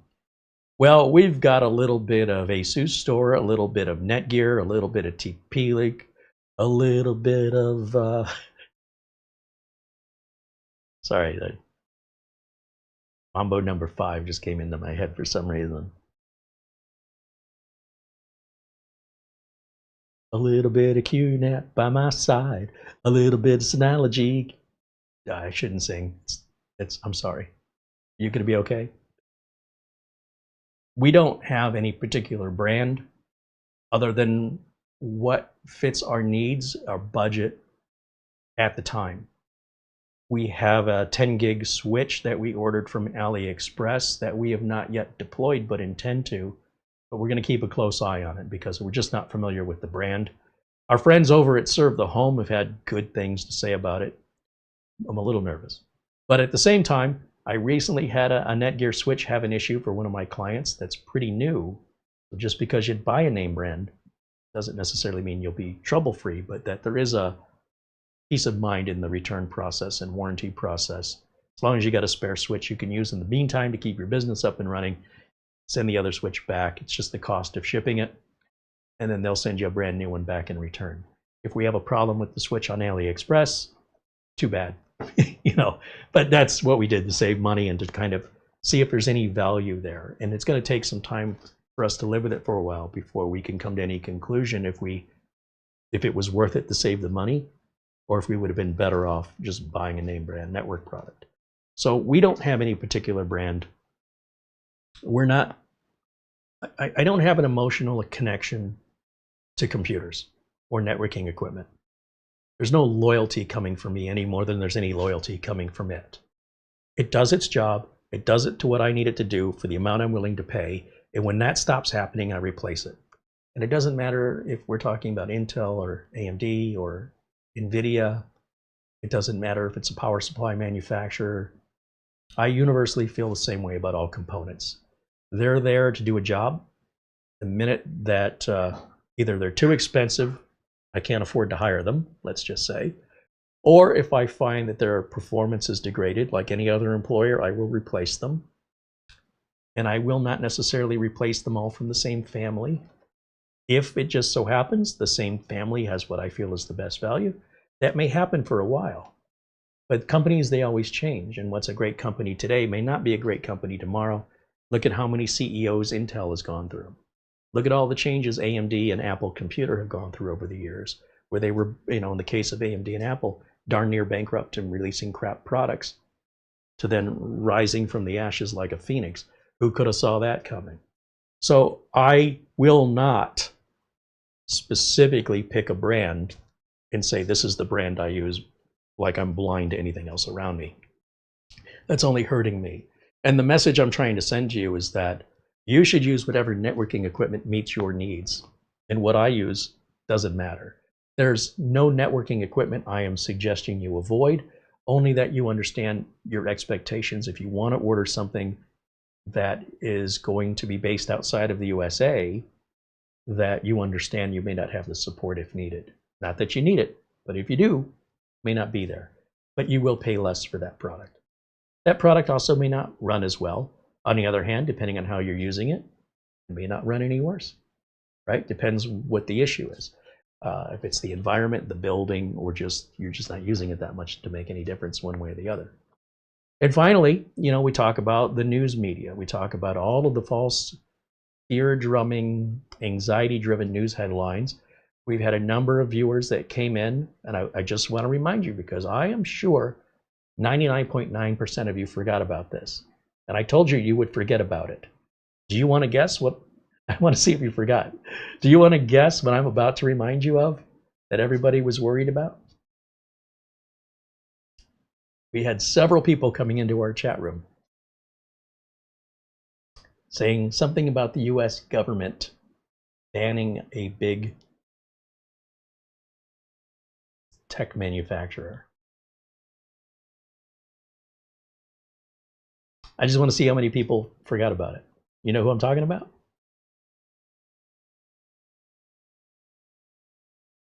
Becca Cameron said he started singing Mambo number 5 too. Anonymous says those constant Windows 11 updates. Yeah, thank goodness.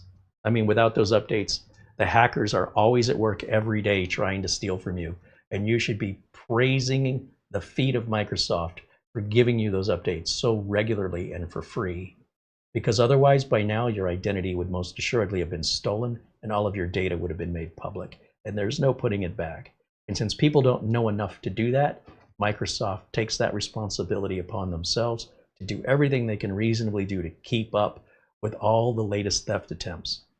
And in return for all their investment and all their research and all that development and all the cost of distribution of those updates, why anybody would use Windows 11 and then complain about it makes no sense any more than going to a restaurant you don't like, ordering and paying for a plate of food you don't want to eat, and then going back to that restaurant again while still complaining about it. Like, obviously, that's not a product for you. You don't appreciate it.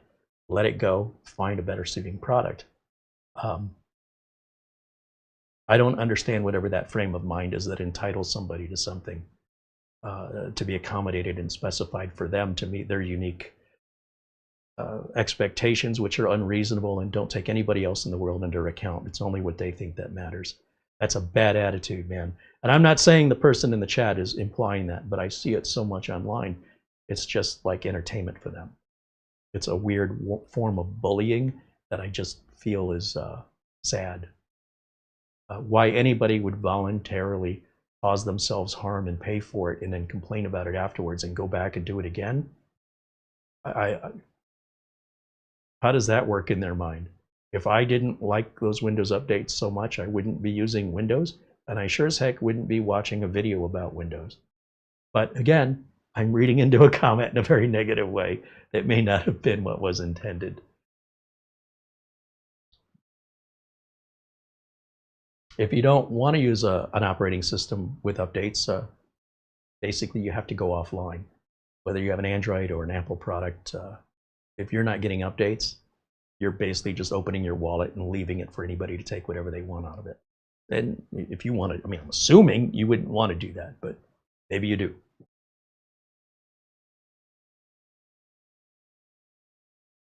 I'm looking to see if anybody's guessing what company I'm talking about.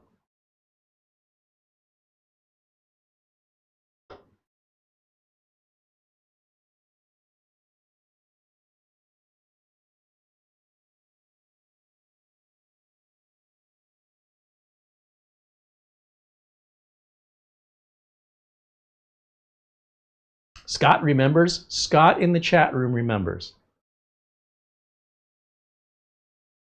Remember, I predicted within a couple of weeks, not very long, all of you will forget about this because the media that drummed this up did so based way too early. There's been no follow-up and no mention of it ever since. TP-Link, that's correct. Stealth Mode's got it. Ghostly Lurkers got it. That's right. So if you do the Google search, TP-Link, and hit news, there are these, I want you to go back and I want you to read how serious these accusations are. I want you to look at the date they were published, and I want you to find me a follow-up story now.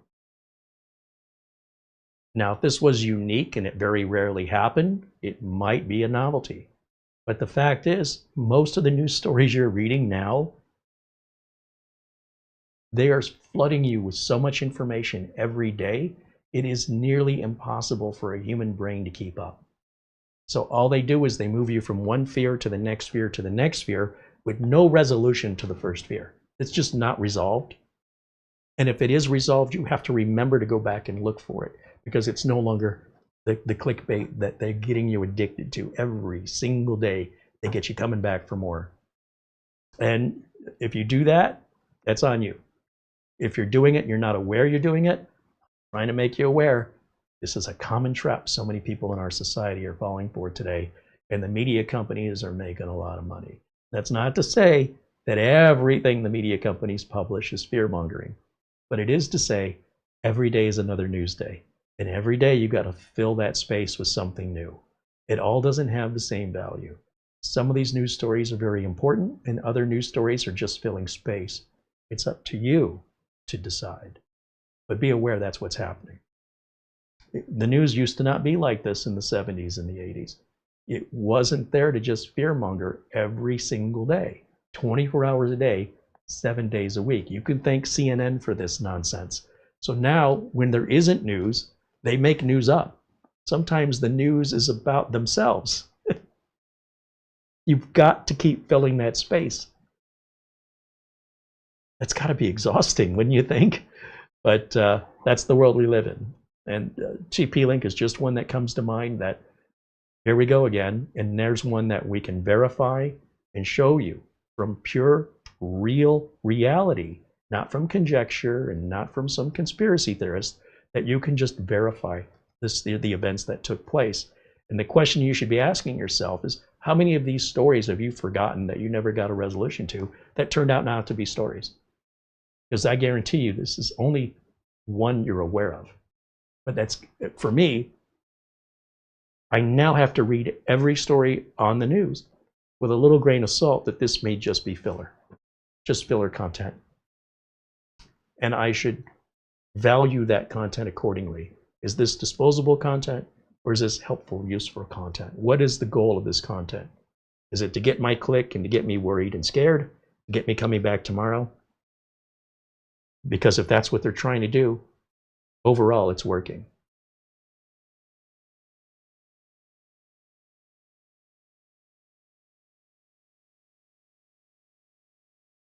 Becca Cameron said, I forgot all about TP-Link. Most people did. I think if you were to ask even computer folks who are into this stuff, if they remember it, most will tell you no, and the general public has no idea who TP-Link is, but probably recalls something about a Chinese network, something about networking being under scrutiny by Congress and potentially being outlawed in the US. And then it just went away. I have to laugh because if you tell somebody, first of all, I was thinking about this the other day. While we're waiting on updates, I'm just going to share this thought with you. Imagine a movie where somebody's living in the 1920s, the roaring 20s, and they have a time machine and they are able to move up to 2025. They go from 1925 to 2025. Perhaps they've never seen anything made of plastic. There's no Ziploc bags. There's no comb. You know, I don't know what you used for a comb back then, but prior to the invention of plastic, and I want you to think about where plastic is used in the medical field, plastic is everywhere. But plastic wasn't always around. Let alone television, color TV, launching rockets to putting an astronaut on the moon, to now landing spaceships back up, communications where everybody's got a telephone in their pocket. A world where there's a 24-hour news cycle on a television the size of your wall that's in every home. Cars that they don't look anything like the cars you're used to seeing, moving at speeds you've never seen. Airlines, jet airlines never existed, and now you can fly from one continent to the other in a few hours. The amount of hatred people spew back and forth on this way that we communicate. If that's not a horror story, where that person from 1925 goes back to 1925 and says, I have seen the future and I don't want to be alive long enough, that is hell. Like, I think I died and went to hell. That's the future. And nobody in 1925 would believe him. They'd say, you're out of your mind. This guy's wacko. That would just be a great Twilight Zone, right? I just think that would be awesome. There's so many things we take for life every day, from a microwave oven to portable music and headphones. More than I can imagine. This movie could just be chock filled with somebody effectively being on Mars and just seeing all, well, not Mars, but let's say an alien planet where civilization has developed in a unique way that had never been part of the imagination to even think about being possible. And yet there it all is, and it would be so overwhelming. You know, even having electricity in your house, big grocery stores to go grocery. What is a Walmart? Holy cow! You know, a Costco. What can you just imagine in just 100 years' time that would not be seen as the future that we're looking forward to, this would be a future, I believe, that people would say, what can we do to prevent this? I hope I'm dead before then, because I wouldn't want to live in that world. I think that would be an amazing movie. I would love to see that movie any day. All these things that we don't think about that did not exist 100 years ago. There's easily a 10-hour movie just in exploring all of the technology we don't even think about. And somebody from just 100 years ago would go, what is that? Why do you have that? What does that do? How is this not magic? How is this possible? Right? They'd just be wonderment and fear, especially when they see how it's being abused. Oh man, that would just blow my mind. Somebody make that movie.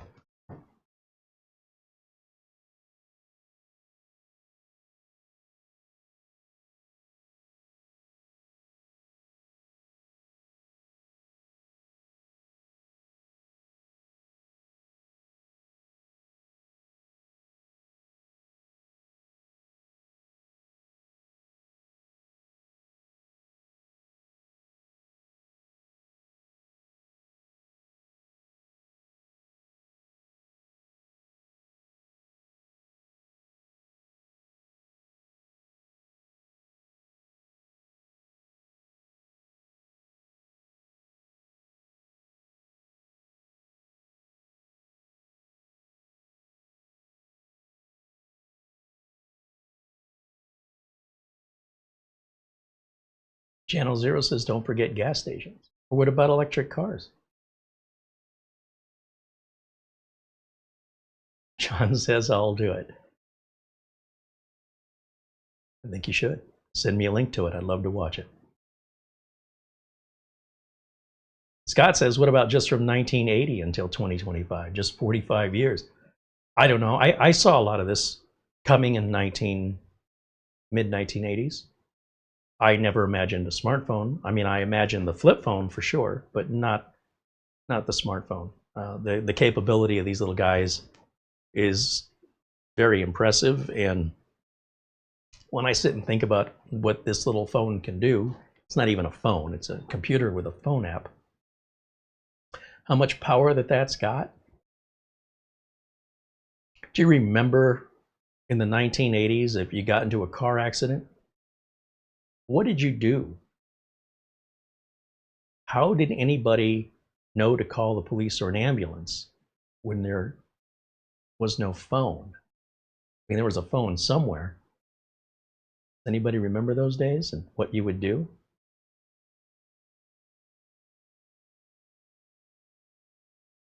Sometimes you'd find payphones, or there'd be, here in the US, blue phones spaced out probably a couple miles apart. You'd have to get to one, or another driver would have to drive you, or they themselves would drive to one of these phones to alert the authorities that there's a fire, or that there's a car accident and an ambulance or a fire truck or paramedics are needed. That took a while. It wasn't so instantaneous. And in some ways, that's a lot better. But as it becomes better, then people are like, well, now everybody knows where I am and everything's tracked. Okay. Well, thank goodness we're not important. Thank goodness other people don't think so highly of us that we think of ourselves, that we're cared about what other people spy on us, when other people are not spying on us. They don't care enough to spy on you. But there are tracking applications and such that automated, are looking for certain trends and things that they can try and sell you. But it's all computers. It's not people. And of course, people that are what we would be high value targets, people that are politicians or celebrities, they've got to be very careful, much more so than before. If Paul McCartney went to a grocery store in 1975, word would get out. Somebody might call somebody on the phone. They'd have to go to a payphone. Paul McCartney's here at the store. Come on, come over here. Now it can be instantly tweeted out, and he can be there 2 minutes, and he can't get out, even to this day. So that's a little frightening.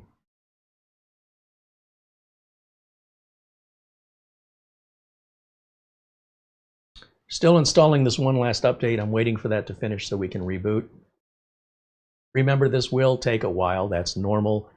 And if you don't want that, maybe buy a more recently designed computer, recently released computer with the latest technology, so it has the latest operating system on it, or version of the operating system, and you won't have to do this. But if you don't mind doing this, and you know to expect it, I mean, either way, you're going to have to do updates. But the older the machine is, in this case, you know, we've got a machine that's not quite a year old in the sense of when it was designed and built. So you've got a year's worth of updates potentially to have to be installed. If you get a machine that's using the latest and greatest, like that Minis Forum X1 AI, it needs some updates too, but nowhere near as many. So on the other hand, that machine's a lot more money. It's also a lot more capable, and it's also a lot more recent. This machine's still recent in the sense that it's brand new, but it was designed and built essentially back in October. Because of that, it has a reduced sale price, and you've got to just put a little bit more time in getting it back up to date. I think it's a pretty fair trade-off, in my opinion, because you only do this once, it's good to go. So how impatient and how intolerant are you? I have found that if you've got a deep wallet, if you've got all the money, you can be as impatient and as intolerant as you can afford. Otherwise, you're just being unreasonable if you're not willing to, if you're putting the demands of the rich onto others, but you can't back that up with anything. It's like waving away a mosquito. It's just like, get out of here. Planet Cryos with a $5 super chat said he just posted his last video for a while. Unless I find some more free time, might be a few months, but we shall see. Yeah, Planet Cryos just did a build in a Be Quiet case, if I recall, a longer video than normal. I was a bit surprised because he said he'd been really busy. I wasn't aware that he was working on something there in the background. And yeah, good job, well done. And take a break, nothing wrong with that.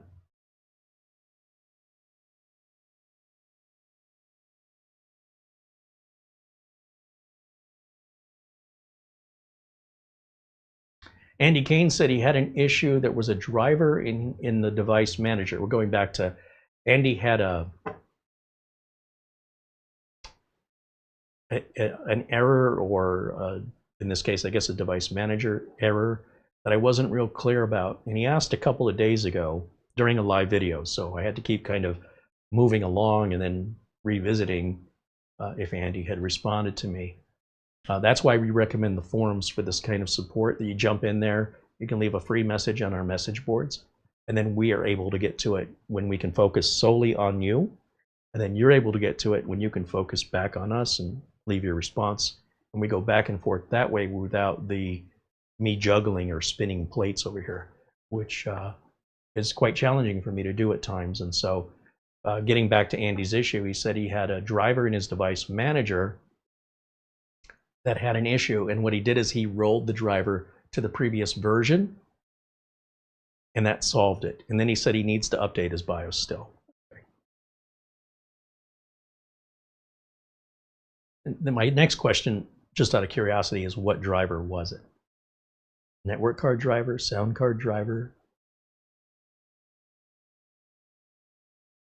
Mark Leibowitz said he had his first car accident in 1980, and fortunately the Telegraph delivery boy, I guess that's the newspaper, the Telegraph, happened by and was able to relay the message to the police on his bicycle. Yeah, well, there you go.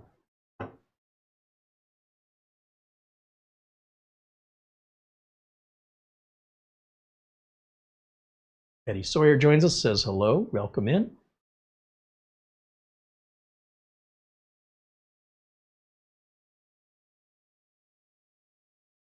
The great thing about these kind of updates is you don't have to, we stand here during a live video and it's like watching grass grow. This is not how I install updates. If I have a machine like this, like let's say for example, I did not want to do a live unboxing of this. Yesterday, when I had time, I would have put this on the bench, I would have set this to update, and I would have gone back to doing whatever the heck I was doing yesterday. So at some point yesterday, I had to pick up my good friend Subaru Mike from the airport. Well, I would have set this to do these updates, turned my monitor off, and then went and did my ride, right? Picked up my friend at the airport. When I get back, this thing will just be waiting for me. I'm sure it'll be either waiting for a restart, it may even restart on its own, and then I'll check for Windows updates again. And if it finds, let's do 24H2, I know that's going to be a while. I'm going to turn the monitor back off after I send this on its way. And then I'm going to go back to doing whatever else I was doing, even if it's getting ready for bed and watching a little TV, maybe even going to sleep and checking on this when I wake up the next day. This is the most patient thing in the world. You don't have to push through it. Whatever it is that you need this for, I'm telling you, it is strongly advisable that you get those updates put in, no matter what it takes, but you don't have to sit there and stare at it and put your whole life on pause. Set this, do its thing. The older the machine is, probably the cheaper you bought it, and the more updates you're going to need. That's just one for the other. That's okay. Just turn the monitor off or leave the monitor on. But I would turn the monitor off to save electricity. And, you know, if you want, set a timer on your phone for an hour. It should be long well done within an hour. It doesn't have to be right there. The minute it's finished, you restart it. Who cares? Whenever it's convenient for you. This should be your servant, not the other way around.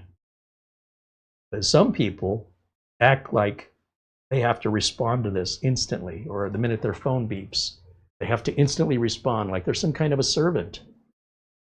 This is your servant. It's not the other way around. Turn the beeping off. Put it on Do Not Disturb. Check it when you damn well feel like it. Who's ever on the other end will wait. Have you missed out on something because you didn't respond fast enough ever in your entire life? Maybe a couple of sales that by the time I was made aware of them, they had been sold out. That's the worst thing that's ever happened. Whatever it is, it can wait a few minutes or even a couple of hours at the worst. Now, if somebody's paying me to respond to them with a certain window of time, that's a different motivation. But I'm not going to be as simple as Pavlov dogs every time I hear a ding. Food. Bing. Hold on, I got to get a message here. You know, it's ridiculous. If you want control of this instead of it controlling you, learn to use Do Not Disturb. It'll make your life so much better. At least it has for me. We have not been interrupted by my phone on a video in a long, long time. And anybody who's calling me for sincere purposes has never complained about the length of time they had to wait for me to return their call or their text. Because it's within reason. It's a couple of hours, right? How long am I doing a show? We started at 1. It's 3 o'clock now. If somebody would have called me right at 1 o'clock, left a voicemail or left me a message, it's still business hours.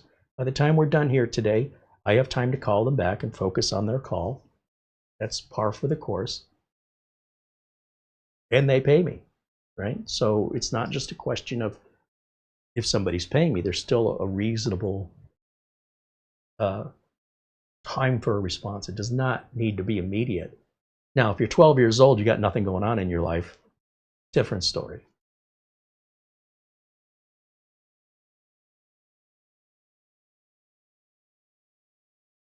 Mark Leibowitz said, I might have been a little facetious about the car. I said, I don't really think it matters, Mark.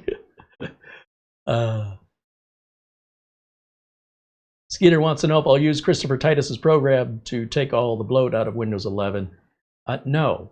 I like Christopher Titus, and I certainly don't want to be misunderstood on the topic. The problem with any sort of a tune-up application is they always have to be updated every time Microsoft releases updates. Not every time, but a lot of the times. Then the tune-up software also has to be updated in response, or it can start breaking things. It could even start breaking things that haven't happened yet. And then that blame would fall solely on Chris Titus, except you'd have to be able to prove it. For me, I don't build enough computers to justify the amount of time it would take to write that code, test that code, and keep updating that code into infinity. I would have to be doing 1,000 computers, you know. I'd have to be doing a large number of computer setups and configurations every day, like in a factory. And even then, that's not how I would do it. I would do system images, which is how Dell and HP do that. They don't manually go through each one. I can go and remove the bloat myself faster than the time it takes for this app to be developed and distributed without any of the potential consequences an app might cause, such as causing an update to no longer work in the future that won't install. There's potential. I want that potential removed. I'm not really aware of any bloatware in Windows anyway. It's not like the old days. Little shortcuts to things like LinkedIn and Spotify and Xbox Live. Those are tiny, just click, click. By the time I release the mouse button, they're uninstalled. And for Chris Titus there, he's got to keep updating this thing. He's never going to be done with it. And as he keeps updating and adding to it, it's itself going to need to be debloated at some point. You've got to appreciate the irony. So when I do, for example, the optimizer tool, my optimizer tool follows standard Microsoft practices. We don't do anything not recommended by Microsoft, number one.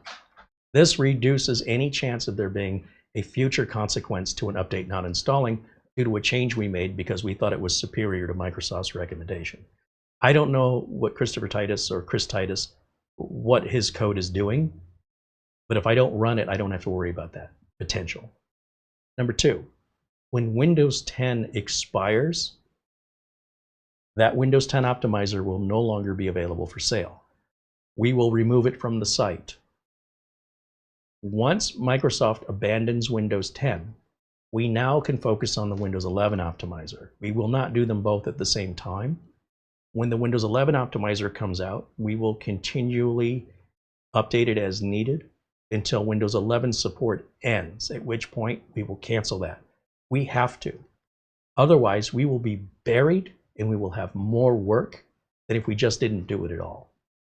So for me to use the optimizer, it was never built to be sold to people. It was built for me to use in my business, so I did every computer the same and didn't forget any steps, and it just does it a lot faster than I do.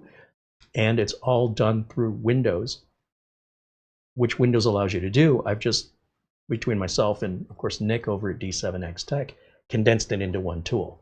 We're not modifying any registry entries that cannot be modified through the Windows settings. We're not adding any registry settings. We're not removing any software or making any permanent changes into Windows itself. Because we can't see the future, we don't know what consequences might arrive from that.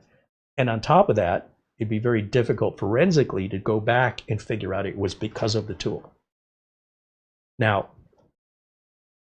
somebody who has a passion project and they enjoy doing that, it's a great passion project for that person. But for me to get on board with their passion project, what's going to keep them around? What's going to keep that passion alive where he's going to want to keep updating this tool in 6 months, 12 months, 24 months? Give it time. As far as I know, he's got nobody, maybe I'm wrong, but he's got nobody as a backup team. So if he gets sick, if he changes his mind, he doesn't want to do it anymore, on a whim, it just stops getting updated.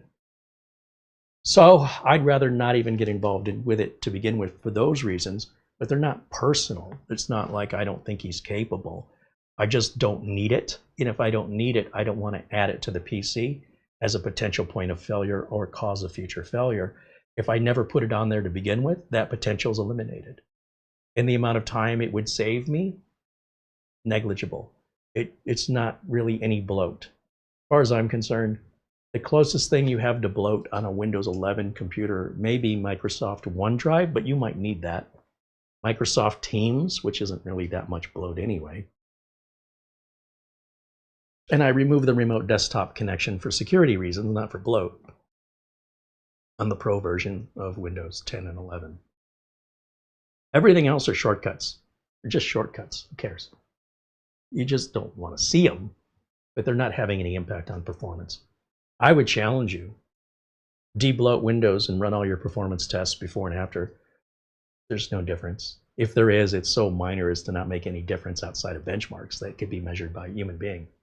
Now, back in the old days when we had real bloat, actual large applications that were consuming a large amount of resources that were affecting our computer performance, and that when you uninstalled them still left behind a lot of stuff. It was a dirty uninstall, still stuff in the registry in your system files, and Windows was never put back right.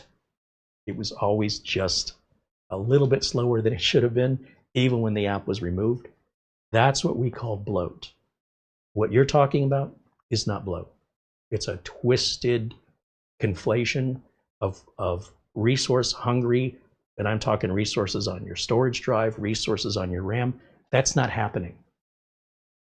So this need for an app to remove what are shortcuts that you could just right click and hit uninstall. By the time you release the uninstall button, they're already gone. Talk about bringing a gun to a knife fight. Holy cow. But look, if that's what you want to do it. I don't want to do that. That's a waste of my time. And I feel bad for the developer because once you go down that road, he is now committed to have to keep updating that every time Microsoft makes a change. And Microsoft's got thousands of employees, but how many people are working on this app? Who do you think is going to win in the long run on that one? Who's going to give up first? So for that reason, I don't see any benefit in having it. I see potential harm from using it. And I don't think what it's doing is beneficial any more so than what I've been doing without any specialty crutch. But that's just me, and that's my personal opinion. And who knows? Maybe ignorance is bliss. Maybe there's something I don't know that makes this tool worth the risk. But I'm honestly not interested. I somehow have managed to run my business all these years without that. So that's the way I look at it. Now, there are certain tools that aren't negotiable, tools that I need in my business. Tools such as my screwdrivers, my pliers, the couple of diagnostic software programs like Memtest 86, or running Cinebench R23 demo just to see if things are getting hot or have an issue, things like that, right? They affect my ability as a tech to work efficiently at a profit and consistently, that I'm not running just certain applications on certain computers. They're all treated exactly the same. So I don't need that to be any more complex or time consuming than it already is. I appreciate the question. It's a fair question. And good luck to Chris Titus on that development. I'd like nothing more to be proven wrong, that somehow that Microsoft wants to buy that app that he's developed and put it in Windows. That would be awesome. But until that happens, it's a novelty from my perspective.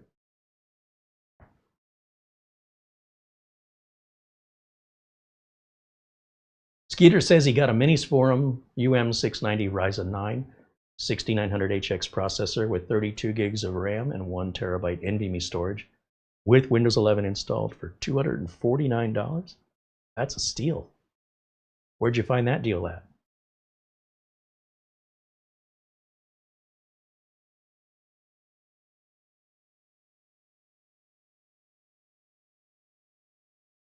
Edward's wondering if his BIOS gets automatically updated by Dell. Many of the big manufacturers like Dell and HP, Lenovo, Samsung will submit their updates, BIOS updates, to Microsoft to be certified and released through the Windows Update process. Yes.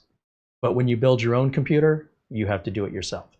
So that's how the difference is. Companies have to pay Microsoft for that service, and it's not cheap and it's not quick. But it does happen automatically through Windows updates from those big manufacturers because they spend that money and go through that Microsoft process. Because you got to do it Microsoft's way, and Microsoft isn't doing all that work for free, so you got to pay them for it, and they're not cheap. But that's an added benefit if you're worried about always having the latest BIOS and you feel it's a very technical or scary thing. Most like the big name laptop manufacturers are going to provide updates through that process, through Windows Update. And of course, Dell and HP, whether it's a desktop or a laptop, will provide updates through Windows Update. And the latest Snapdragon devices will also get any BIOS updates universally through Windows Update only. Yep.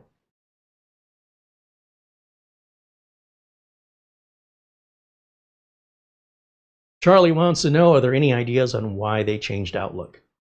I mean, who knows why Microsoft does what they do?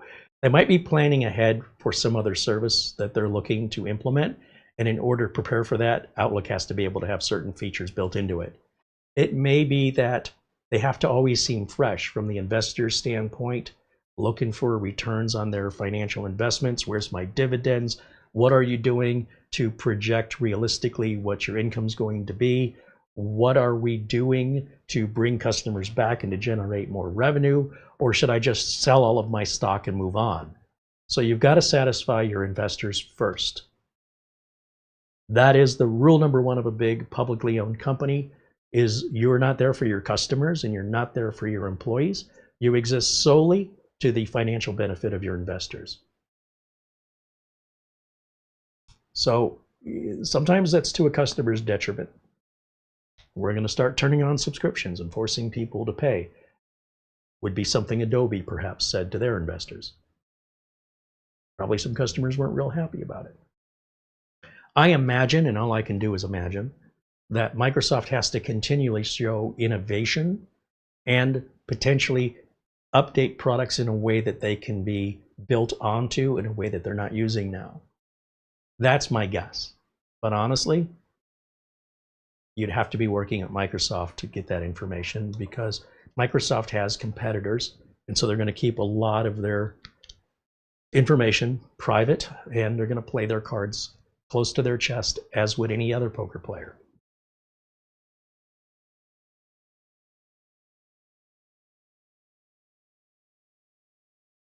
All right, we're doing our update after our first round of updates, and there should be some more updates. So we'll give this a minute. Now, what I can tell you so far, this machine's been whisper quiet. I've not really heard any fans running. I'm assuming it's got 2 fans because it looks like there's one under, and of course we've got one on the CPU where you can feel the hot air coming out the top of the unit where the CPU's on top. We never access that side of the motherboard. There's nothing serviceable on that side. So usually when we take the bottom off is where we can find anything we want to upgrade from Wi-Fi card, RAM, storage, etc. And if you're lucky, if you bought a good machine, they'll have a little air circulation under there to help keep those components cool. If you do not have a fan under there, you should not be adding faster, higher performance drives that get hotter, or should you be adding more drives, regardless of performance, because you're just trapping more heat that's affecting the RAM and other storage that's already sharing that space. That could have, and likely will have, a negative performance impact. So I recommend, as much as possible, order the machine the way you want it. Don't open it up to upgrade anything unless you're ordering a bare bones computer. And then if it is bare bones, do it once, put it back together, and stop taking it apart. Unless you like to constantly fix problems and you're never happy unless you're upset, my strongest recommendation is configure it the way you want it, set it up once, and start actually using the computer for why you have a computer. And if you really like upgrading and repairing things, go into the business, right? Because if you keep taking yours apart looking for problems, you're going to create problems that you wouldn't have had otherwise. And if you like that, don't let me stop you, but generally the consensus is people don't like that. They like it as long as they can fix it, but as soon as they get in over their head, then there's regret and remorse. But my strongest advice to my clients, who are often very much distressed when the machine doesn't do what it's supposed to, is to check with me before making any changes. Not all changes are bad, but if you never change anything, you should expect the same consistent action and reaction from the computer. Once you make a change, and especially if that change is voluntary, expect the worst and hope for the best. Once you get over that hump, you should be good to go. The more often you do that, the more anxiety you keep adding, and every time you get away with it, you're getting closer and closer to that time it's no longer going to be feasible anymore, that you would have caused your own problem voluntarily out of boredom, I guess, or curiosity. And for that, go to Goodwill or something and buy an old computer. That way it doesn't matter. But if you get all stressed out because you broke something that's important to you and you did so because you just had nothing else to do, or you were inspired from some video you saw, and the consequences are now you've got a non-working computer that was fine before you modified it, accept responsibility for what you did and learn from it. We'll do what we can to help you out of that hole. That's why we're here. We're always happy to help our viewers, of course, our members, whether it's in a live chat or in our message form. And of course, the community loves helping others in the community too. It's not just me. We have an army of friends looking to help each other out. But hopefully, it's a learning lesson that's not repeated, that we understand action and reaction, and you choose which one's more important to you. In my scenario as a professional computer tech, nobody's calling me happy their computer's down. I did it to myself again, Gary. Ha ha ha. I don't get those calls. So if that exists, I've never seen it in my life. Let me go full screen here on camera 2. And let's go back to Windows Update.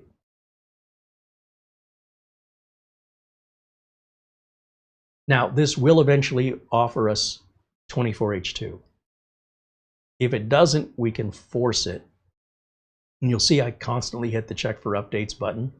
I want to see that bar move across the screen so we can look for updates to our updates. And one of those should be 24H2. At the same time, I could just download the Windows 11 Installation Assistant and force it on. But as you can see, by being patient, it's coming in on its own.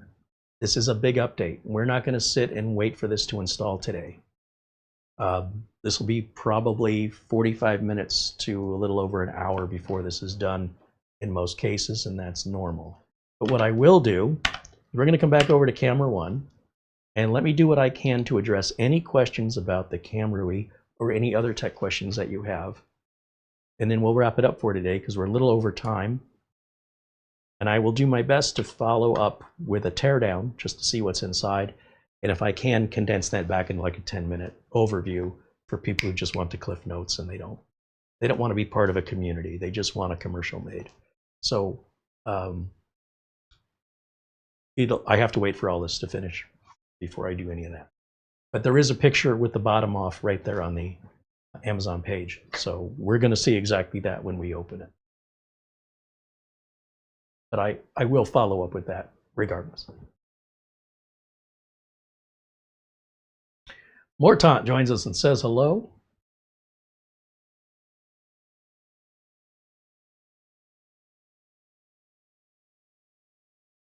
Skeeter says, what do I think of Copilot? Do you think it's going to take over everything? I have to tell you, and I seriously can't be any more sincere. What I think about something has no impact on that thing.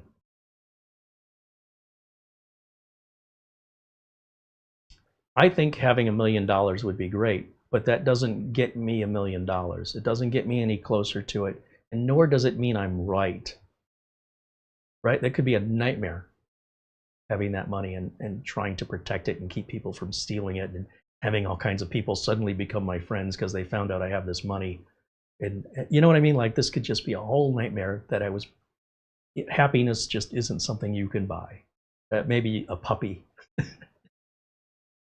But all I'm trying to get at is overall, my opinion on these things has no effect on reality. If I like Copilot, if I don't like Copilot, if I think it's going to be the future, is it going to take over everything? I don't know, and even if I did, it wouldn't make a difference. So it is what it is. Regardless of how I personally feel or how you personally feel, we aren't decision makers and we have no authority. We have choices as consumers that if we don't like something, nobody's forcing us to use it. If you don't want to use it, don't use it. If you love it, love it. If you're fed up, time to try a different operating system. Nobody's stopping you and nobody says you shouldn't. Nobody's forcing you to do anything you're not voluntarily doing. And it doesn't matter if someone else tells you you're wrong. because unless they have any authority or control over you, well, what we used to say in the 80s to people that did that, and I would love to see this make a comeback, make me. My generation is a generation of skepticism and self-reliance. And it doesn't really matter what anybody else thinks. And we know what we think doesn't matter either. So you do you, I'll do me, and if the minute somebody tries telling me something, make me. So if somebody's a judge, a lawmaker, an authority of some kind, they can make you. But most of the people who say these kinds of things have no authority, and they have no clue about what they're talking about. In fact, the more confident they are or seem to be about a particular subject, probably the less they know about it. You know, they're seeing things on the media and they're forming an opinion, not based on experience, but just based on toxic, poisonous misinformation, which is there's no shortage of online, and being able to discern what's real from what's fake, or even being able to acknowledge there's two sides to everything, right? It's interesting that somebody's got a particular point of view, and I'm not devaluing that or saying they're wrong. But what I'm curious about is what's the other side. If you stand over here and you look this way, what you see is real. But if you stand over here and look at it this way too, that's also real. But if you only hear from this person from this perspective, and there's no other information provided, it's up to you to think about and acknowledge that's one perspective. How many perspectives are there? And what makes one perspective more accurate or correct than another? They're both accurate, but can be very different in description or in how they're seen as positive or negative. Like, that's a choice people make. What somebody sees as negative, somebody else sees as a positive. Who's right and who's wrong? So we each do what's right for yourselves. It's not my responsibility to look out for anybody but me, or perhaps my family in some cases, or in the same way, it's not for me to tell you what you should or shouldn't like. Just because of something I like doesn't mean I'm wrong if you don't agree with me. I don't care. I don't need your approval or agreement for me to know what works in my business from experience. So in that way, how I feel about Copilot is irrelevant. It doesn't matter. So if you like it, decide on your own. Yours is the only opinion that matters to you. It has no impact on me. It has no impact on anybody else. And the reverse is true. So, well, I appreciate the question. That's just something that's like, do you like the flavor vanilla? Who cares? If you do, you do. And if you don't, you don't. Who cares? There's other flavors to pick from.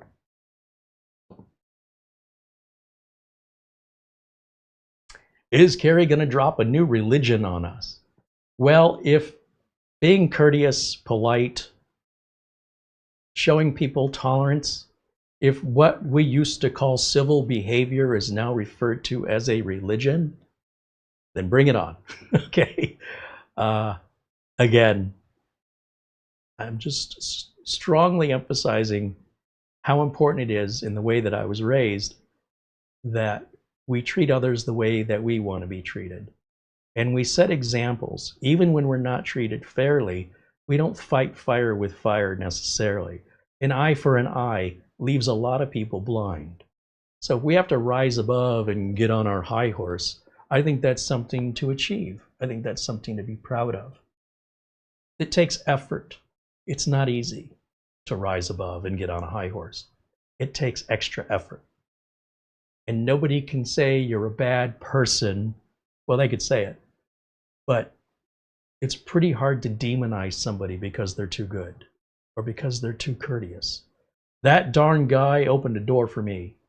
What a jerk. Okay? I'm okay with it. I know what I did. So if it's a new religion, bring it on. But when I was growing up, it was called being courteous.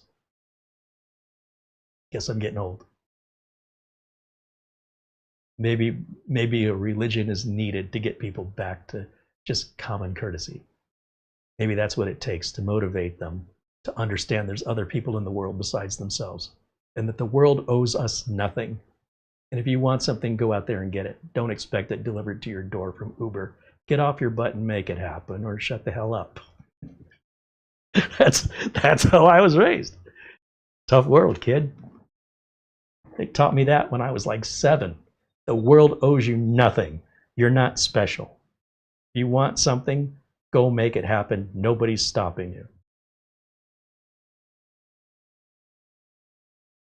But apparently that's an old person's perspective now. I'm glad to be an old person if that's true. Holy moly.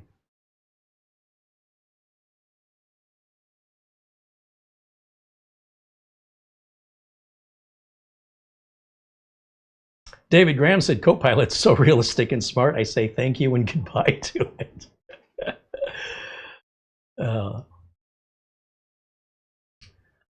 That's hilarious. I've seen people do that. I find it quite amusing. A computer doesn't care. Skeeter said, why is Windows 11 being pushed? Well, it's being pushed for security reasons. The hackers out there on the internet are just trying to steal your identity. They're trying to steal your money. So Microsoft has to keep up with those threats. If you feel that that's too much for you, you should not be using Windows at all. It's just not a product for you. And that you should consider Linux, or just maybe just using a smart device, smartphone or tablet, because Windows enables people freedoms. So if there's a freedom that you have that you feel like is putting you in danger, so why would I have that freedom? Then that freedom isn't for you. It's not tailored for you. When Microsoft put Windows 11 together, they didn't do so for you.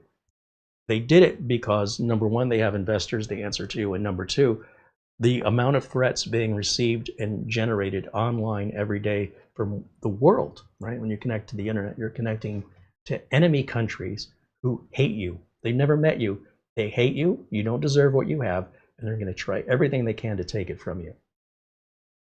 Now, what's the biggest target?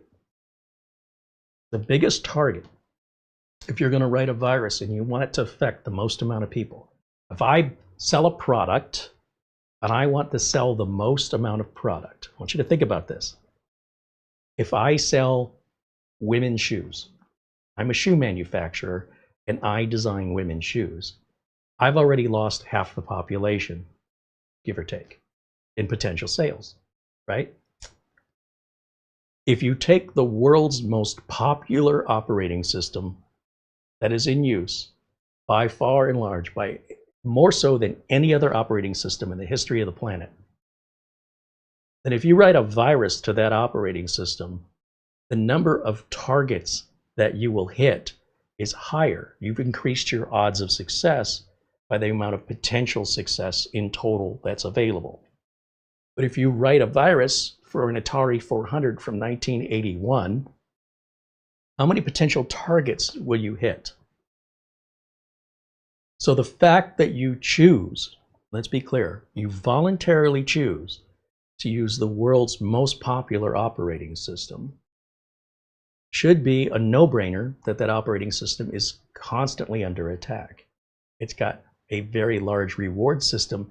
If even half of 1% of your attacks are successful, that's a bigger reward than 100% of your attacks towards a lesser known operating system. The second thing is, why is Windows 11 the world's most common operating system? Or Windows 10, really. And Windows 11 falls short of that, but that's going to change, and it has to. Why are people voluntarily choosing Windows? I've never met a Windows user that had a gun placed to their head or was blackmailed into using it for fear that something bad would happen to them if they didn't. So if you don't like the choices you're making, why are you asking me about your choices? It seems to me, if you don't like your choices, you should change your choices. But rest assured, they're not designing it for you. They're not designing it for me. You either can jump on board or you can go somewhere else. I don't know why that's a big deal. I don't know why you would think that it's negative or against you in any way. They don't even know you exist. Your opinion on it doesn't matter. And whether or not you choose to use it doesn't matter. It's your benefit. And if you don't see a benefit in it, don't do it. Nobody cares. Like when you see Microsoft start to lose out to like more Linux users or more Apple users, which has never happened. It's never ever happened. But never say never. That day could come. And when we start seeing that trend start to develop, that will be Microsoft's issue to resolve, not yours or mine. And if Microsoft does not resolve that, then it goes bye-bye and we're all using something else. And that's how the marketplace works. It's not up to one person. The world's a big place. The scale of the billions of people on this planet, each one of us is like a nothing. You know, when we measure up against that, if you want some control over that, then you need to create your own company and your own operating system. And then you're going to have a bunch of people hating on you and how a terrible person you are. If you get popular, all they're going to want to do is take you down a notch, which is just what you're doing to them. So if you don't like the product, go use a different product. And that's the same advice, not just for you, but for everybody around the world. We all have that freedom, and we all make our choices. Don't blame me for your choice, and don't blame Microsoft for your choice. You need to work on you and make better choices that you can live with, instead of blaming other people for your choices. Again, I'm a Gen Xer. This is how we were raised. Take responsibility.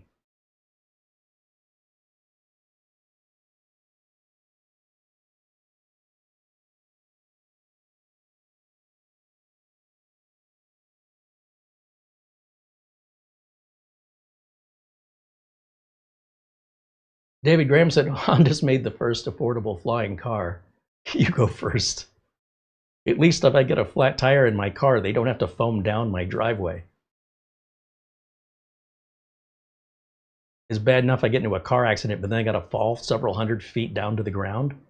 Good luck surviving that. At least if I run out of gas, I just pull over. I don't fall out of the sky through somebody's roof and kill somebody sleeping in their bed. No, you can have your flying car.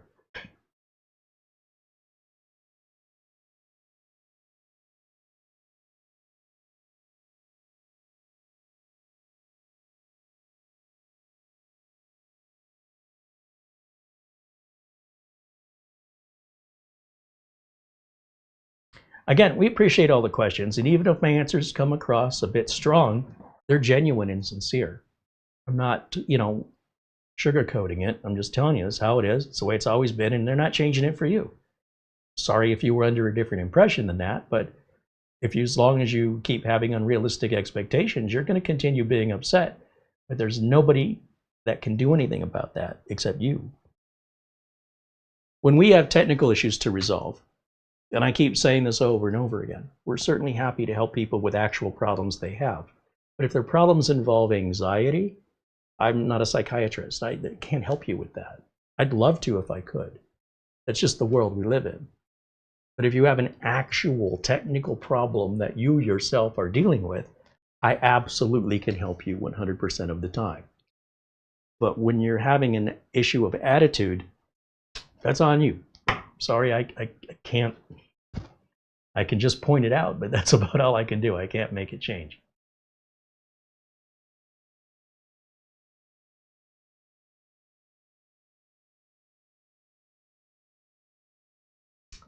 I'm going to just check on our update here. Does anybody have any questions about the Kamrui or about mini PCs that I can answer? Because we're going to wrap it up here within a few minutes. Just want to make sure we continue to update. I do expect this will take about an hour. Could be a little less, but we're not going to stick around long enough to find out. I'll let it continue to run and update. And because this is AMD, I'll also download and install the latest AMD Adrenalin software, because I know that will be updated. And then we'll do a disk cleanup on it, just to clean up all of those Windows Update files and free up that hard drive space. After that, I can run Crystal Disk Mark just to see what our performance is on this drive. I expect it's probably somewhere around 4,000 megabytes per second, I would guess. And, well, we could run Cinebench. Maybe I will. It's really not designed to be that kind of a machine. Doesn't mean you can't do it. It's just there are better machines for that are designed for that purpose. But out of curiosity, just to see what happens, we can run those tests and save the results for next time, as well as take the bottom off, show you how it comes apart. We'll take a look at it. In fact, if there's a fan under there, which I think there is, and see how easy it is to update or upgrade. And then beyond that, I can edit the two pieces of the videos together and create sort of a shorter version of it and come to an assessment. But I can tell you right now, for what you're paying, for what you're getting, this is a really good deal. We've worked enough with Kamrui to know that they make good quality products. No company is perfect, and they've done very good for us and the people that I'm aware of with any sort of support needs. So your experience may vary, but ultimately, until you have the experience, all I can tell you is I don't see any reason why not to, unless it's just strictly a financial issue or you just don't need a new computer. You can play games on this. It is I wouldn't call it a gaming PC, but it's maybe an entry level in that sense. And certainly for the price, I don't think you can do any better of gaming for this price point. The ability to add an external graphics card would easily quadruple the cost of what you're spending here, which wouldn't make any sense. Like, why would you put $1,200 worth of tires on a $200 car? I mean, you could, and nobody's stopping you. It just doesn't make any sense. If that's what you're after, I wouldn't recommend this for high-end AAA gaming. And nor would I recommend anything under about $600 or $700, unless you're willing to accept some. You're going to have to be very open with things playing at a lower resolution, or maybe not the best frame rates. That might be good enough for you, but maybe not good enough for somebody else. And if you're willing to accept that, you're probably looking at, something that's twice this expensive just to hit that minimal point. Once you start getting into the $1,200 to $2,500, $3,000 range, now you can start being demanding for that kind of stuff. But this is 10% of that price. So, be realistic with what you're buying. And also, comparatively speaking, what are you comparing it to at this price? What's better than this at this price? If you're aware of something, please let us know. We'd like to let the community know of any good deals. I think this is a good deal. That's why we're talking about it.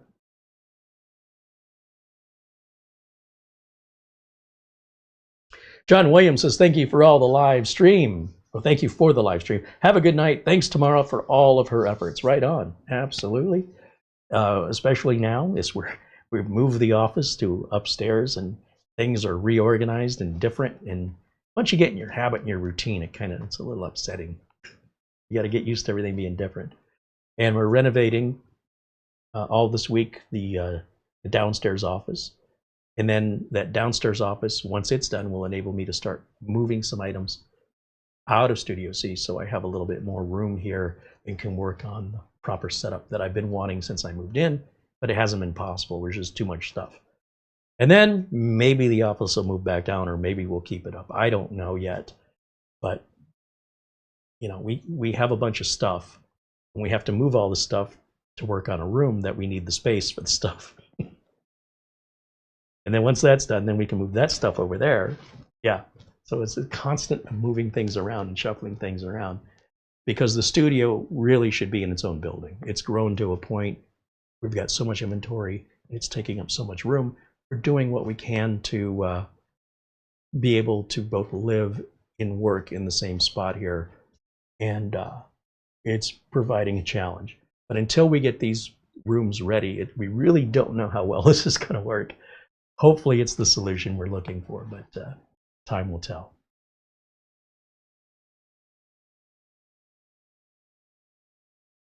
Superman said it can be used as a streaming PC. Oh, absolutely. We could plug an HDMI to USB cable into this, and I could stream just as I'm doing right now. You would not notice or hear any difference. Yeah. Now, if you wanted to game and stream on the same machine at the same time, once again, if you're spending $1,500 to $3,000, you need that kind of resources to do both from the same machine at the same time. On the other hand, if you have a different machine you're gaming on, even an Xbox or a PlayStation, you could feed it into a video capture card and stream it out of this box, well, the other box resources are not impacting your frames per second or game performance. So you could then send it out via Twitch, let's say, without any lag. Yeah, but you wouldn't want to game and stream on it on anything that require a high FPS.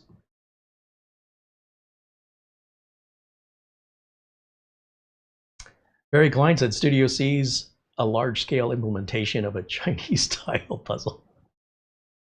Well, I think the secret is shelves. I think as long as we can keep stacking things, the problem is right now we have everything scattered across the floor.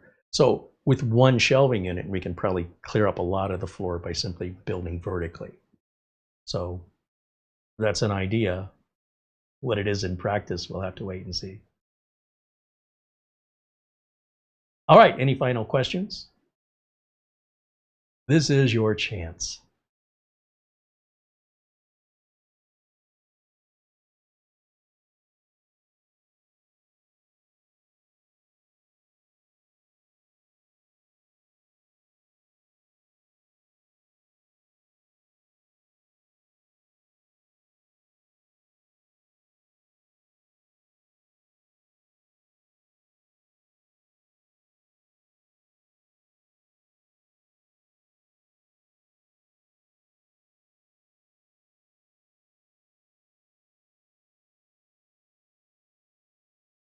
Just looking to see if there's any questions I've missed. If I did miss a question, just go ahead and copy and paste your question back in there again or type it back out again.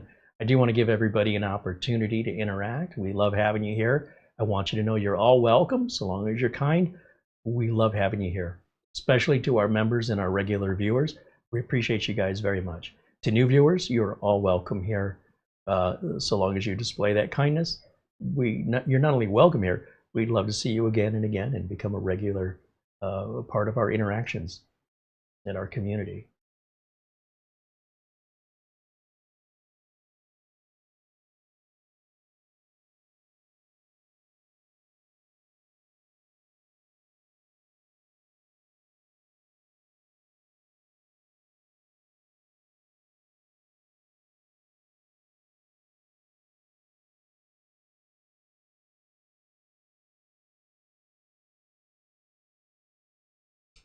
Seems pretty quiet in the chat room. Just go back over to this for a second, see how we're progressing. It's getting there. All of that's normal, so set your expectations accordingly. If you're going to go through a similar experience, plan accordingly.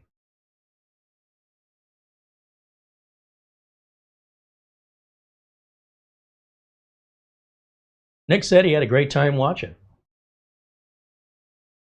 Didn't even know you were in there, Nick. Thanks for speaking up. Again, when people watch and they don't interact, I don't know you're watching. I don't know you're there until you say hello or speak up. And I appreciate that. Thank you.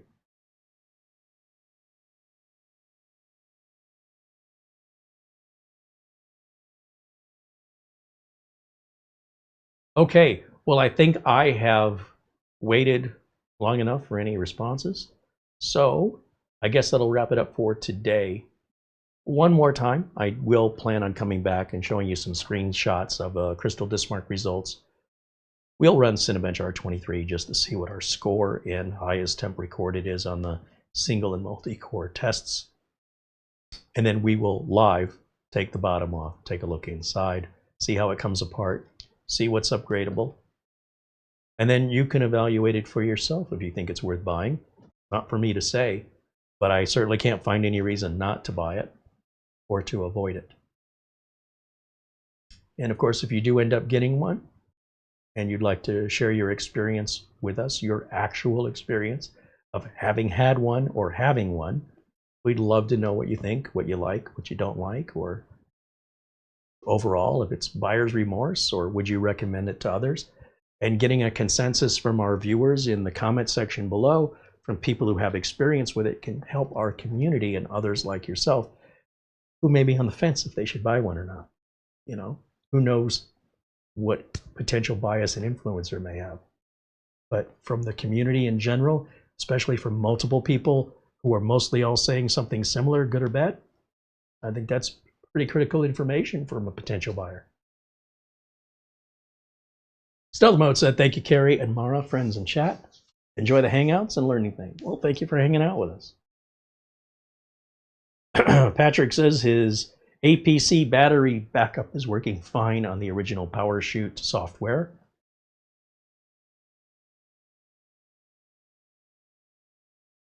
Good to know. Don't fix it if it ain't broke.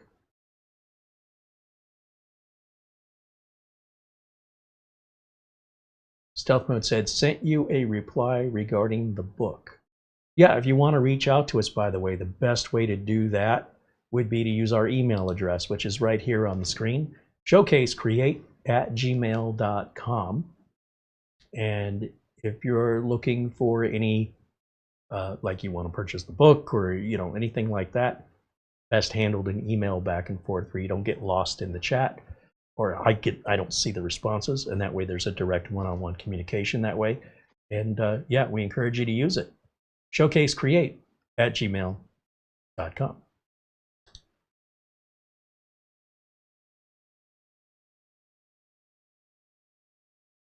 I guess I'll check the phone one more time just to see if there's anything I'm missing before I say goodbye. I like to shout out a thank you for those who contribute. And for those who are annoyed by that, how do you think these videos are even possible? You wouldn't even have a video to watch. So you can't have one without the other. And that's why those contributions are so important, and why it's so important for me to call those people out and say thank you to them. For example, Jim Kenny sent an Amazon gift card for $50, and he says, just because. See, that's what I'm talking about.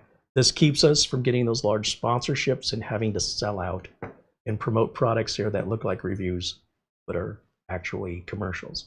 Man, I don't want to do that. I'd rather not make the content. So if you enjoy the content, I certainly hope you appreciate as much as I do those who contribute to make it possible. And that's why it's important to me to say thank you to Charlie Purdy, to say thank you to Robert Zomer, and to say thank you to all those super chats that came in during the live stream today, which includes, because I might have missed some of those too. So this is another way to make sure that I've acknowledged everybody. Planet Cryos had a couple super chats today. And again, be sure and check out his YouTube channel. If you like this kind of content, I think you're going to like Planet Cryos' content. Mark Gaines, thank you as always for your continued support and your generosity, and yeah, keep us up to date on your build. Contribution in super chat as well from Charlie Purdy, who also renewed his membership, now a member for 9 months. So Charlie has given us a gift card, he's renewed membership, and he's given us a super chat. That one guy has done that much. Our friend Buster, who's done so much for us, is so generous, he's so kind, and we can't thank him enough. As well as, I mentioned Mark Gaines already, right? Mark, working on that computer. Ken, or Find Me in Hawaii, renewed his membership. He's now a member for 34 months. So again, just to be clear, without these people, there aren't videos. So if you're enjoying the videos for free, I hope you appreciate these folks, our members and our contributors, because without one, there isn't the other. Jose Lopez with a $1 super chat just now. Thank you, Jose. Stealth Mode said, tomorrow I'll send the info and set up payment for the sign book. Yeah, I strongly recommend do this in email. Please, please, please use the email for this. That way there's a record of it. We don't have to go back. Which video was it? Who was it? When did they say that? What did they... You understand what I'm saying? Like, that gets so lost in the live chat. Strongly encourage you to use email for that, and we can make sure that it gets done. All right, thank you again. It's very kind of you. Mara has a cookbook out. It just came out. It's on Amazon. It's called I Can't Believe It's Healthy, and it's really there for people on keto diets, low carb, no sugar type diets, where you're not sacrificing all the flavor and texture traditionally on these diets, that you can actually enjoy your meal and maybe even prefer it to the real thing, because there are ingredients available today that used to not be available that are making this type of cooking it's getting to a point now where there's no sacrifice, where you feel like, hey, you know what?